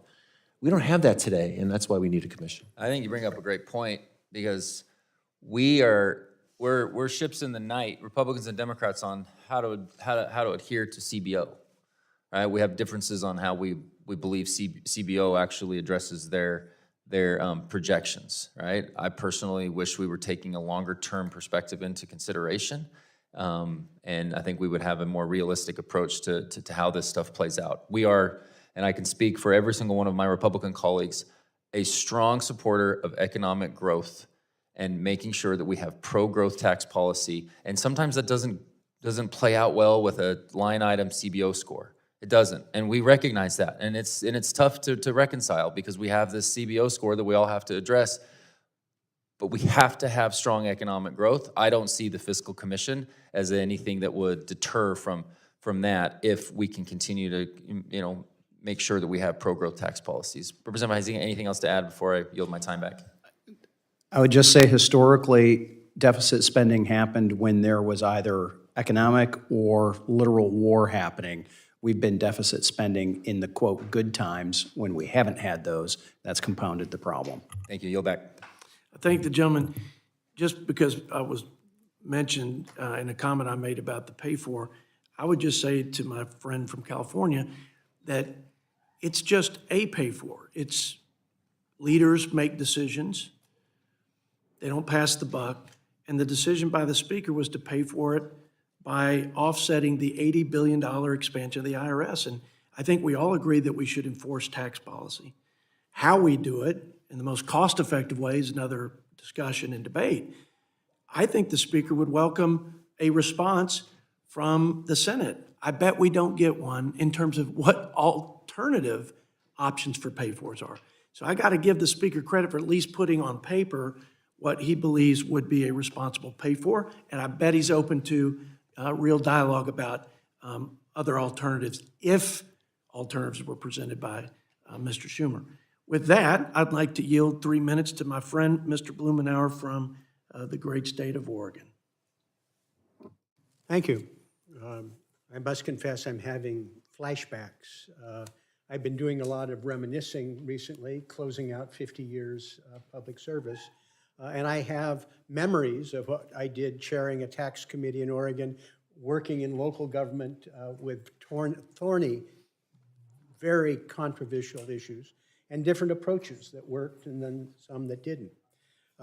I think we could, with these 6 panel members, we could actually hammer out an approach. It's helping Congress do its job, as several of you have mentioned. I am deeply concerned that we as a Congress are not taking advantage of opportunities that should be controversial. I have raised savings in terms of farm subsidy that I did earlier with Speaker Ryan that could make a huge difference. There are areas in the Defense Department. We've talked about the battleship that the Navy doesn't want that's kept alive just simply for the jobs in Florida. This is not rocket science. Now, I came in, I must say, skeptical about another commission. Maybe it's the triumph of hope over experience, as Benjamin Franklin said about second marriages. But I do think that there is a role for what is being talked about here. There is an opportunity for us to be able to fashion a consensus with a different approach. One thing we haven't talked about, and that is engaging the public in this mechanism. And some of you have been involved with efforts that engage broad public involvement in terms of where they would put federal budget priorities, quite different than what Congress does and the controversies. There are mechanisms about how people would solve the Social Security problem. And it really would provide cover. It's pretty balanced and effective, and it would work. They don't tie themselves in knots. And I don't think we delegate it entirely, but I think in actually having some mechanisms to engage the public can cut through some of the falderall. I'm not going to be here, but I do think there's a role for a carefully crafted commission to provide some guardrails, to force some of these things going forward. Because what we're doing now is adding to the deficit, not just in terms of avoiding the problem, but there are costs for the failure that we have. Every run-up to a shutdown adds to the deficit because of the unnecessary costs and confusion. And Mr. McGovern wants us to think about how we're actually spending the money. We don't do that in Congress. So I'm hopeful that a commission can help. I do think there needs to be a role to engage the public. I've had a notion, a National Save Social Security Day, where we'd have high school students and college students come together on one of those simulations and do something that would engage the public in a broader sense. I do think there's a role for the mechanism that we have with the base closing commission. Yes. Because it forces us to act. It used to be the third rail. It's been extraordinarily successful. And I think a combination of a commission, a mechanism that forces action, and engaging the public would help us move it forward, because I think this is an important thing for us to do. Very thoughtful. Thank you, Mr. Blumenauer. Look, our Senate colleagues are here, and I'm going to do something that is a little unorthodox. We haven't done it, but we're going to attempt at a rapid round of just thoughts, and I apologize for not giving my colleagues the opportunity to ask questions of this group of panelists, but you're our colleagues. We know where you live, as we say. So if Mr. Estes from Kansas, take a minute, share your thoughts, your takeaways, anything you want to emphasize, and then we're going to go to Mr. Espaillat and then Ms. Spice and work our way through the list. Just a rapid round of thoughts, please. Thank you, Mr. Chairman. It's important for us to talk about this. Over the last year, we've borrowed $90,000 a second, and it's important for us to come out and address this. We know that over the last 40 years, there have been several commissions implemented. Some of them worked, some of them didn't. The Social Security Trust Fund that's been talked about today would have been empty in 1983 without a commission that successfully worked for that. So we've got to be able to focus on that. We've got to be able to make sure that we take those lessons learned, whether it's from Pennsylvania, whether it's from the discussions in 2018, and how do we create a successful commission with the right checks and balances and implementation schedule, up and down vote and other issues, and make sure that works. So with that, I'll yield back, Mr. Chairman. I appreciate the opportunity to talk about this very important topic and appreciate all of you as panelists being here. Thank you. The batting order is Mr. Espaillat. You have a minute. I'm glad I'm the cleanup hitter. Thank you, Mr. Chairman. And fiscal commissions have generally failed. We saw how Speaker McCarthy's H.R.5525 failed. Very bipartisan stuff going on makes it almost impossible to reconcile. But is it really service cuts, benefits are the very needed, or is it a lack of revenue as a result of decades of tax cuts to the very rich, corporate welfare, if you may? And that's the question. Do we have enough revenues to help out AARP and the seniors that are here today that are very needy? I represent the district in the Heights. You may have seen Washington Heights, you may have seen the movie, where we have a significant number of people dependent on benefits, and their rent overburdens them. Over 55% of their salaries are spent on rent. And so is it really tax cuts to the people that are starving, or is it a lack of revenue? Thank you, Mr. Chairman. Okay. Mr. Kowski, you have a minute? Let me just say, I've had an experience with such a study, such a commission. I was on the Simpson-Bowles Commission many years ago in 2010, and this was about coming up with a budget agreement, and we couldn't do it. And I have felt since then, and I was happy that we couldn't, because the proposal that was on the table was to include cutting Social Security, which I said no, and I had my own plan. But it seems to me that doing this kind of commission is a way for members of Congress to get out of from under having to take the blame for the kinds of cuts that may be presented. And I think that this is the kind of discussion, and John Yarmouth certainly agreed, that we have enough capacity to do with the committees that we have to do something. And I just wanted to ask my dear colleague, Jim, well, if I could just ask Jim McGovern to comment on that. Do you think Mr. we need Chakowski, this? we're, I'm going to ask you to, we're trying to roll this with a minute. Jim, you got a three-word answer? Question, because you The cut her question, off. no, the question I is, wanted do we to really brief the need such a question. commission? No, I don't believe that we should have a commission. I think we do have the capacity to be able to resolve these issues, and we have proposals that we should bring to the floor and debate them and vote up or down on them. Thank you. And Mr. McKean, you're recognized for a minute. Wave. Ms. McLean, you're recognized for a minute. Thank you. One thing, I want to get a plug in for all these horrible, awful businesses out there. As a business owner myself, the business owners, at last I checked, we have a progressive tax system. It's the businesses who actually pay taxes themselves. Not all of them are horrible. And number two, it's the businesses who actually employ people who, yes, they pay taxes. And I might want to remind everybody that it is the economic system that gives us our social program. So I think we should incentivize businesses to be profitable and to hire more people who, in essence, pay more taxes. But that's a separate topic. I also want to think and talk about, and I haven't heard much of, I think the commission is a good idea, bad idea, it doesn't matter. I actually seem to think it is a good idea.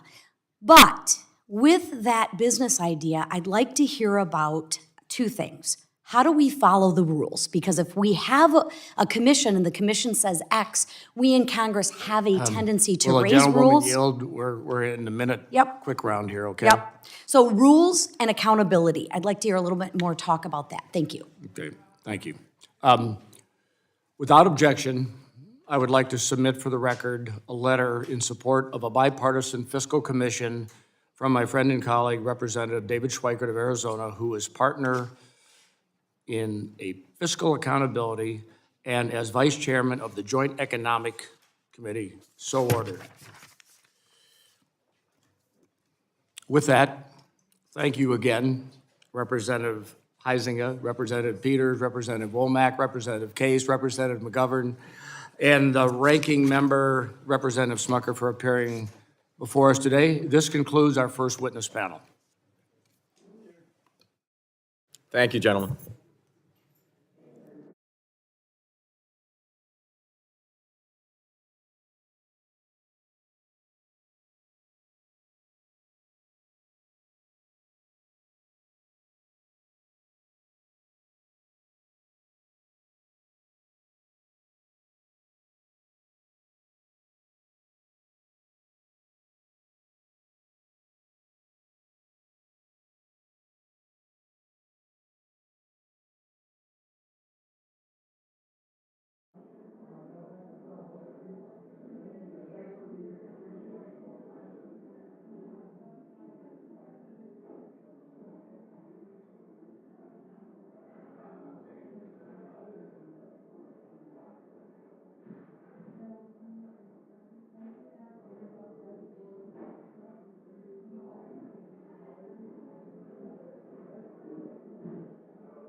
But, and then I gotta, like I said, let me do this procedural thing, so I don't forget. Okay, ladies and gentlemen, let's continue with our second panel of witnesses, our friends and truly stalwart leaders on the issue of not just the debt commission, but other strategies to address this looming crisis and this unsustainable path that we're on.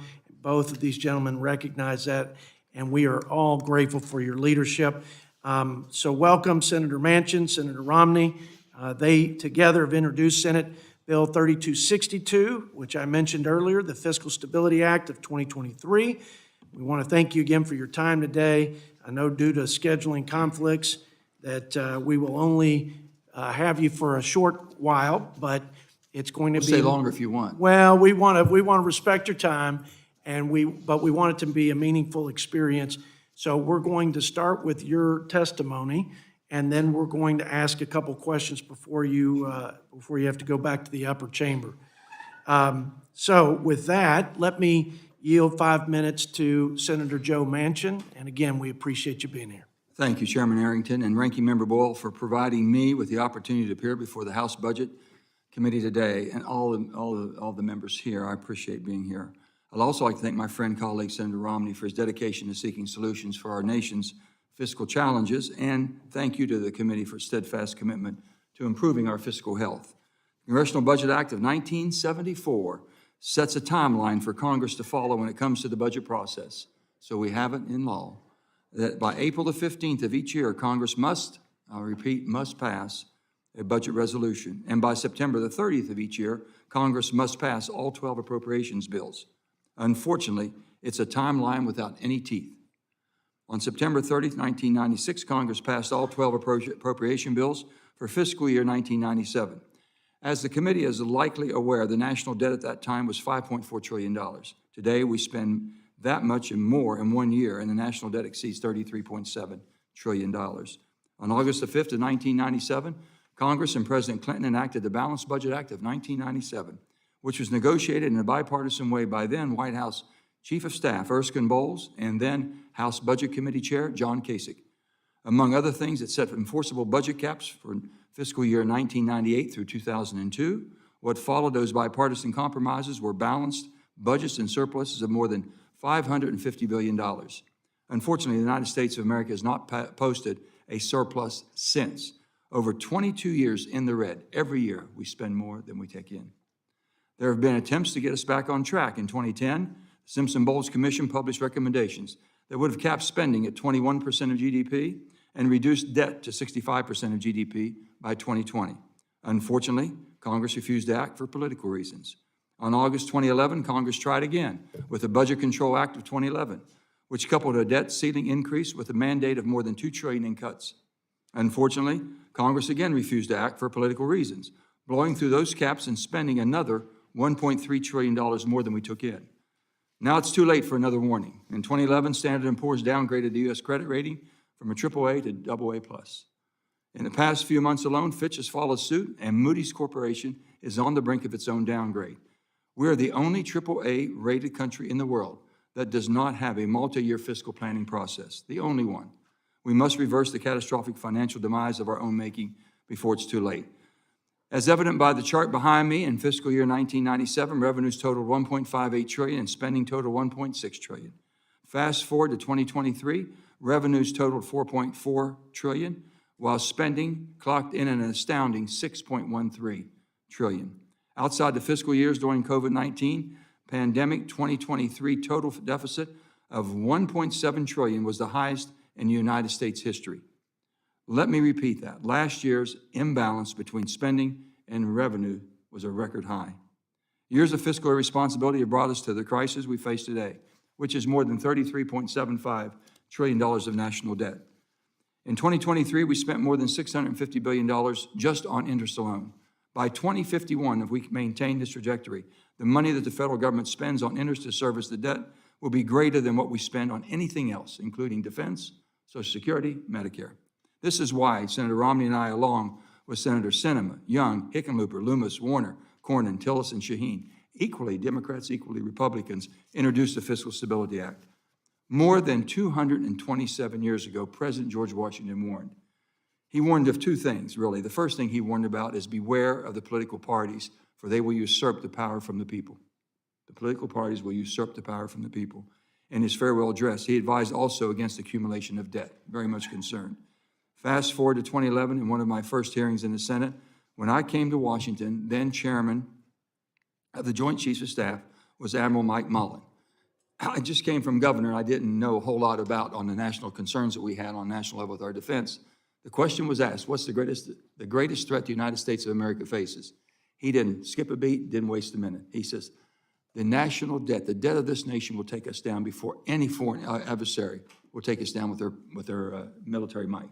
He said, don't worry about the military might. We'll take ourselves down. And he was so right. So every family American understands this, and this is what we don't seem to get right. Every person in America understands that they have to live within their means. They can't figure out why we don't even try. So it makes the sacrifices today to give the children and their grandchildren a chance of life better than their own. We have just let our future generations, especially our children and grandchildren, we have let them down so drastically. We're the only generation that will turn it over worse than what we received it, much worse. So it's the American dream. We're in Congress. We have an obligation to get our finances in order so our children and all of them to come after will be in a stable situation, and the time to act is now. So I want to thank you all so much for having me, and I turn over to my dear friend from Utah, and he has the same passion I have for this. Thank you, Senator Manchin. By the way, you just took my ranking member's place as my favorite Democrat in this place. I don't know. Brandon's hard to replace. Thank you for your thoughtful and insightful words. Senator Romney, thank you for so joining much. us. It's impressive to listen to Senator Manchin. He said a lot. I hope we listened carefully to what he had to say, with which I fully agree. Social Security cuts, no commission to cut Social Security. How about to raise taxes? How about to raise taxes? How about to raise taxes? How about to raise taxes? How about to raise taxes for Social Security? You against that too? Is he on your staff? What staff are you on? I think our gentleman, I think the gentleman will be, I got it. No Social Security cuts. We don't need a smoky back room to cut Social Security benefits. No We'll just suspend, folks. Hi. Hi, Senator. How are you? He knows you. He shows up regularly. Yeah. Well, let's just say goodbye to our friend who wants to do nothing and leave Social Security beneficiaries with a 20% cut as a result of our inaction. May I just interject, Mr. Please. Chairman? Senator Romney, it must be refreshing to know that that you still animate some folks on the left as well. So Exactly right. it must be reassuring for you. Exactly right. Well, I'm actually here to announce our candidacy for. Senator Romney, thank you for your patience. Thank you, Mr. Chairman, ranking member. Appreciate the chance to be Continue. with you and the members of this committee. Let me underscore what Senator Manchin has said about the urgency of us addressing our shortfall, our fiscal crisis. I'm going to start with 3 reasons that this is something we need to do and do now. One relates to interest. And I'm going to get there by showing you, as a percentage of the economy, what's happened to defense spending, which is the solid line, and domestic discretionary spending, which is the yellow line, and where the CBO projects them to go over time. As you'll note, our spending on discretionary items has come down, both for the military as a percentage of the GDP, both for the military and for the discretionary domestic spending. But because of baby boomers, what's going to happen on Medicare and Social Security is a very different pattern. Social Security is the orange line there, and Medicare is the blue line. You'll see that Medicare over the next, by the way, this first dotted line is current, 2023. The dotted line over here is 2030, which would be 6 years from now, the end of the next group of senators' term.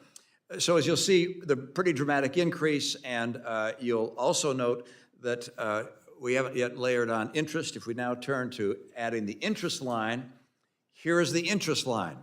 The red line is interest, and you'll note that as of 2030, only 6 years from now, interest expense for the federal government will exceed either defense spending or domestic discretionary spending. That's where we're headed. So we're going to have to do massively awful things, either in defense or domestic spending. This is a huge increase. That's one reason we need to move soon. So unless we fix the fiscal calamity, we're no longer going to be able to have a military leadership in the world, and we would have major consequences for our safety and our national security. There's a second reason. Our mounting debt is placing us in the same hazardous category as Greece and Italy. This shows government debt, gross debt, and by the way, debt held by the public, as a percentage of GDP out through 2028. Ours is the red line. Here's Greece, Italy, Portugal, Ireland, Spain. Notice they're all getting better. We're the one getting worse. And we are now in a category as of 2028 where we're going to have more debt as a percentage of our GDP than Italy. And remember what Greece and Italy and the others went through. This is the trajectory we're on unless we take action soon. Simpson-Bowles told us about this crisis, but it's already here.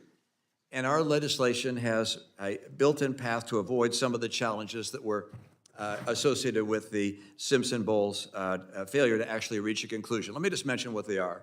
First of all, four corners appoint the members of this commission. Three will be from members, elected members, and then one will be an expert, but the expert will not be voting. Only members will be voting on the commission's recommendations.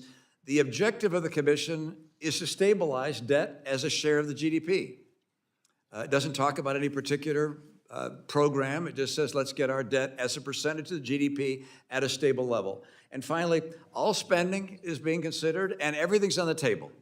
We don't say this program has to be added, that program. No, it's everything is on the table. And finally, if there's a bipartisan consensus, if we have Republicans and Democrats on this commission that vote together on a bipartisan basis to proceed, then there is a privileged process to take the legislation to the floor and to vote on it in the House and the Senate. In the Senate, by the way, the 20-vote rule would apply. So it's the same numbers required in order for it to become law. And of course, the president would then be given the opportunity to sign it. If we don't fix this mess that our country is in, why it's hard for me to imagine a circumstance where America is able to continue to lead the world. If we're spending more on interest than we're spending on defense, then how in the world are we going to keep up with China, which is already spending a lot more on procurement than we are today?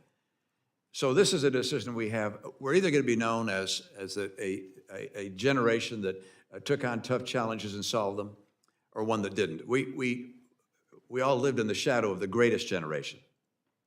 If we don't fix this problem, we're going to be known as the worst generation. Our children, our grandchildren depend on us taking action, and everything's on the table. And I'll just mention one thing, and that is when Bill Clinton was president, he looked to see what Republicans and Democrats could do together. Each came together and found an equal amount of tax increases, revenue increases, and spending cuts, and got a deal done and got us on track and actually got a balanced budget. This is something we can do, but only if we do it on a bipartisan basis. Thank you, Mr. Chairman and Ranking Member. I think both senators were honored by your participation today. I'm inspired by your words and your courageous leadership, and I hope we can get this done. I really do. And I know you have a short time, so we will respect that, and we will continue this dialogue as we move these proposals through our respective chambers.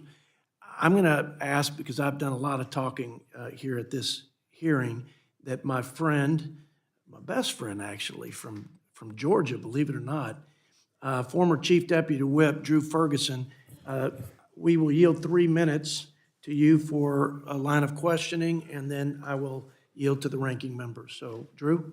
Thank you, Mr. Chairman. And, you know, normally when I sit down with senators, I always say, as a Georgian, I used to want 2 Bulldogs, 2 Atlanta Braves, and 2 Falcons to be my pallbearers so they could let me down one last time. When I got to D.C., I figured I really needed 6 senators, but I'm just going to let y'all, I'm going to let y'all off the hook on that because I appreciate y'all being here today.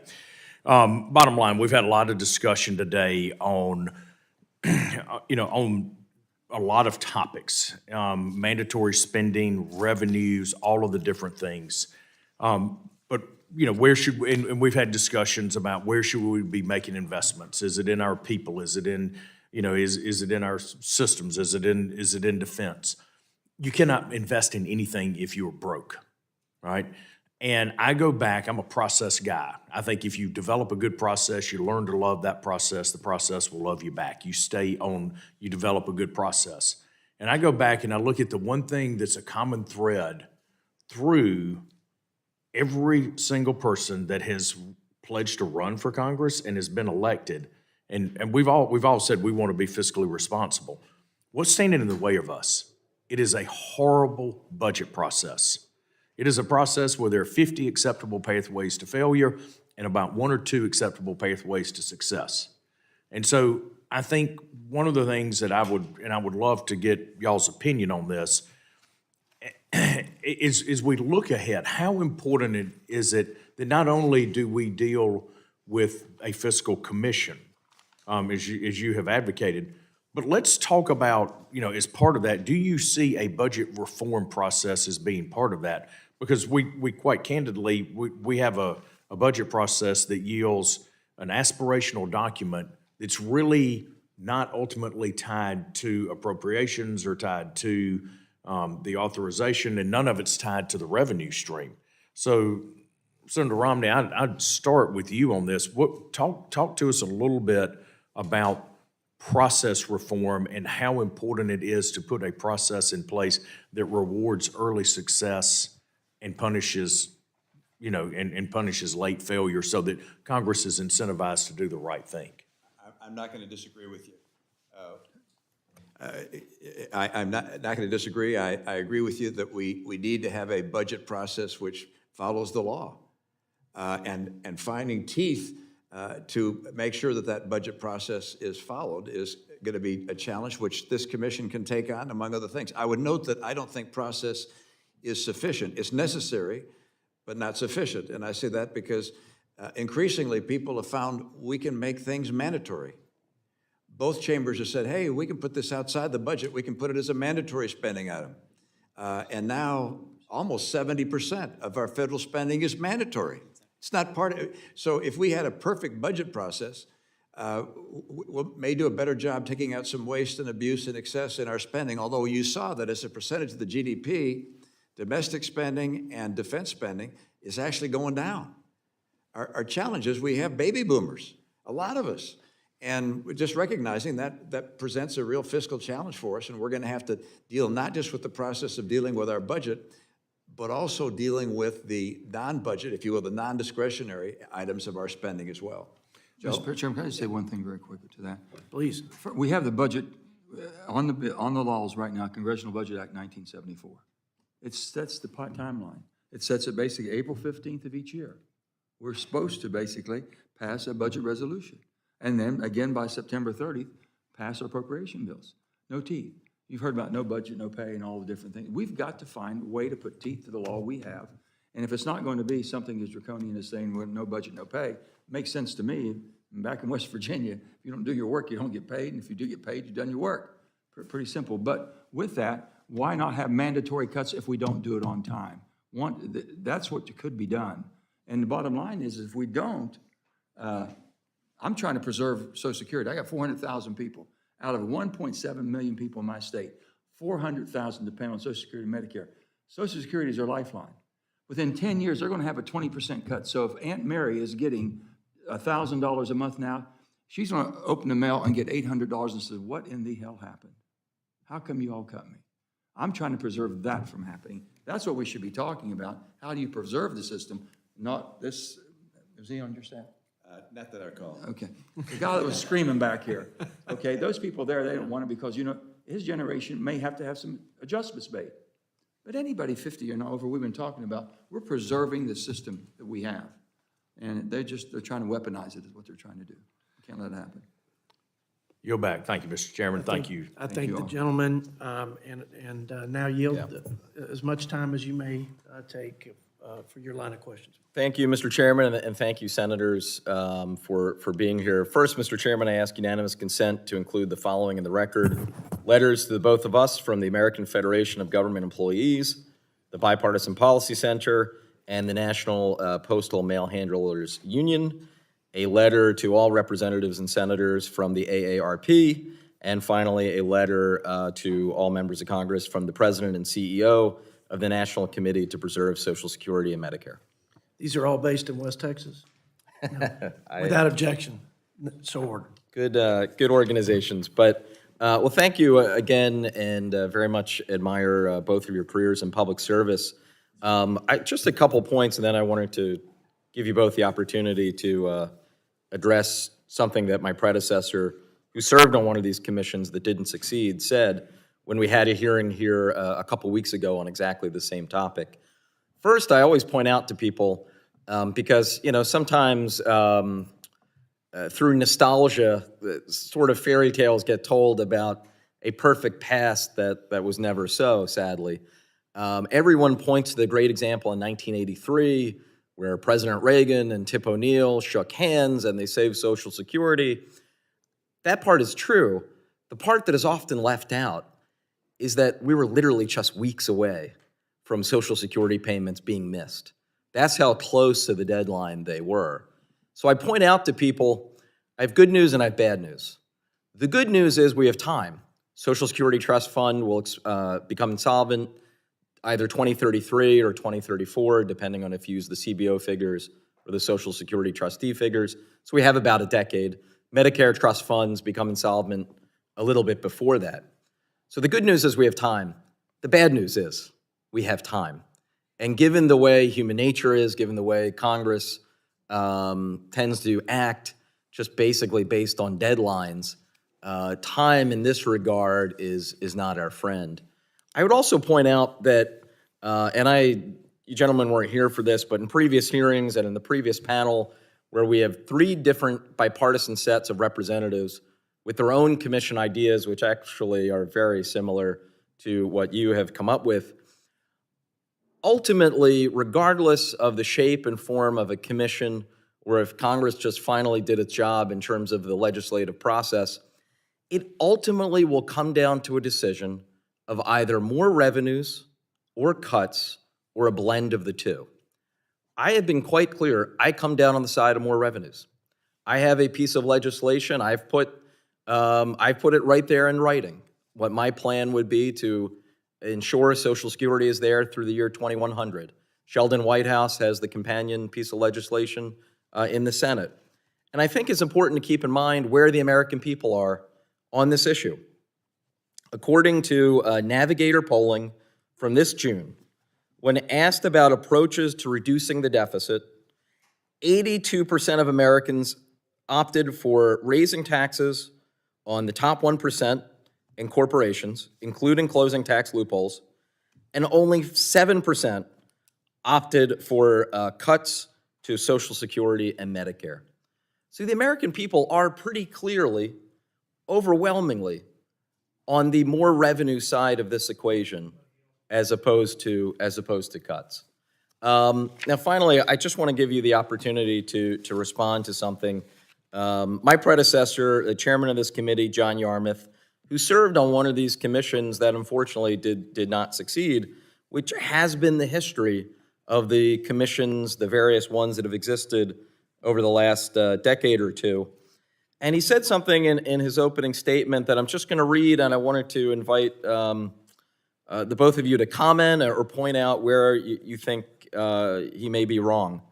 He said, quote, "While some of the other members of this committee might take issue with my evaluation, I believe the process illuminated one fairly obvious but unavoidable truth. The problem is not the process, it's the people. In other words, if members of Congress are not willing to muster the determination and courage to take on our fiscal challenges, even the best ideas will never be implemented." So I'd open up to the both of you to either agree or disagree or in any way react to what Chairman Yarmouth said. So I'll yield Senator Romney, Senator Manchin. Let me just say on that, I look back in history and try to figure out, Ross Perot ran as an independent, okay? And he ran on one item, the finances of our country, and made that his focal point of running. We were maybe $2-3 trillion of debt at that period of time, if that. But he knew we were going in the wrong direction and no one was stopping it. So that caused some concern. We should have been alarmed and we weren't. How many of us know people that we talk to that says, I don't mind paying taxes, I just don't like how you spend it? We hear that from everybody, people of high net values and all. How do we do it in 1997? How did they do it with Clinton and basically Newt Gingrich putting Erskine Bowles, most responsible, reasonable person, I think one of the top ones I've ever met, and then having John Kasich, one of the most sincere people I've ever met on that side too, come together and form basically a tax rate that basically did not cripple or hamper our economy whatsoever. We grew under that. We were on a trajectory that we would have been basically debt-free by 2006. Debt-free. We had 9/11 happen. We declared 2 wars, never paid for them. We had 2 tax cuts we never took in consideration. And then when those tax cuts, I was there when basically they went off, 10 years. All President Obama had to do was be silent, say nothing. And we'd have been right back where we were, same thing of 97. But they had to inject. Anybody that makes less than $250,000 will not be affected in any way, shape, or form. Then, further down the road, just recently, as President Biden says, anybody that makes less than $400,000 will not be affected. We're all in this. We're all Americans. We're all in this. So if it worked in 97 up to 2001, we had balanced budgets, we had surpluses. Look at the last success we've had and see how that would cripple us today or not. And if it wouldn't, we have to start looking at how do we save the trust funds. I've got to answer to Medicaid and Medicare, people who depend on my state. The trust funds are going to be basically insolvent. And we've talked about this. Take the cap off, the FICA cap. Okay, well, if you said you spend it strictly to save the trust fund and not being going into the treasury, it could be spent for discretionary or whatever, people may be more acceptable. You have to look at everything. And we don't have to cut and basically scare the bejesus out of people that we have in our home states right now. So somehow we've got to calm it down, but we've got to come to realization. Someone's going to pay the piper here. And what the last, one of the graphs that Mitt had here showed that where our interest is going. When interest basically surpasses every spending item that we have, that's as critical as it gets. Senator Romney, did you want to? Yeah, just a couple of comments. One, that poll is amazing. I can't believe there are 8% of the people who think we ought to cut Social Security. It was 7. It was 7. Was it 7? It's astonishing. I'd like to see who they are because I don't know a single Republican or a single Democrat who thinks we ought to cut Social Security, reduce the funding for Social Security. They may exist out there. I just haven't met them. So there is zero interest on the part of either side of the aisle to cut Social Security or cut Social Security benefits. Both the leading contenders for 2024, former President Trump, current President Biden, have both said, we're not going to touch Social Security. And Joe and I fully agree, and my guess is every member of this commission would fully agree. The question is, well, how about for people in their 20s and 30s? What should it look like at that point? How long will they live? What should the tax be? I mean, on what part of income should it be? Should we lift the cap, as Senator Manchin has indicated? So all those things are on the table for discussion. One thing that's not on the table is the idea that we're going to cut benefits. That would simply be unacceptable. It's not realistic. I do agree that we have to look to the people that have been elected to solve these problems. Your quote about that is absolutely right. And what we found is that over time, we've come closest to dealing with this challenge, our taxing, spending, fiscal challenge, when there's been a bipartisan effort. And Joe and I just worked together on a bipartisan effort on an infrastructure bill, where equal number of Republicans and Democrats worked together, across the divide, if you will, and got something done. So a bipartisan effort is what I think the Huizenga bill proposes, what we're proposing. They're very similar pieces of legislation. It's saying, hey, let's create a bipartisan effort of elected officials to work together to see if they can come up with something that passes muster on both sides of the aisle. And if it does, let's vote on it, up or down. Because I do think that the urgency today I mean, I didn't underscore this urgency, but I spent my life in the private sector, in the financial sector. It's going to get hard to sell U.S. debt. And we might want to lower interest rates, you know, say, okay, whether we're over the tough times, let's bring it, inflation has been dealt with, let's bring interest rates down. The Fed's not going to be able to control interest rates if people don't want to buy our treasuries. Their interest rates are going to start going up all by themselves. And you can have a spiral where interest rates go higher, our deficit gets larger, we need more, issue more treasuries, we have to raise interest rates higher. We can find ourselves in a Latin America type circumstance. So sometime during the next few years, we can have failed treasury auctions, interest rates going up, and this is the reality. So it's not, I recognize Social Security Trust Fund runs out, Medicare Trust Fund runs out down the road. We have time on those. But the urgency of a potentially failed treasury auction, rapidly rising interest rates, and not being able to keep up militarily, that's with us right now. I mean, I would just, while no one should misunderstand me, and Chairman knows this because we've had a ton of hearings, I have never suggested that the deficit or debt is nothing to worry about. Clearly, and actually my colleague who was on one of the previous panels, Mr. Peters from California, points this out, that interest taking an increased percentage of our budget should concern both Democrats and Republicans alike, probably for different reasons, but that is something on which we should all agree. I will say, though, to your point, Senator Romney, I just looked this morning, the 10-year yield, the yield on the 10-year is down to 4.3. It was above 5 about a month ago, which was a peak. You know, it hadn't been at that level in over a decade. The demand right now in the world for U.S. Treasuries is still as high as it can possibly be. So I don't think that we're anywhere close to the sort of nightmare Latin American-like scenario that you described, but by no means suggesting that we have nothing to worry about and that it'll always be that way. I can say just one thing. On that, there basically, if you look at how much we've increased as far as the Treasury, how much of a quantitative easing we bought ourselves, we've never been in this category. They've been quite close to 10 trillion. They're about 8.3, 8.4 now. And we were about 3 or 4 trillion back in 2018, 2019. There's no reason in the world that we should be buying this much paper of ourselves. We raised Cain about other countries manipulating their dollar, their currency.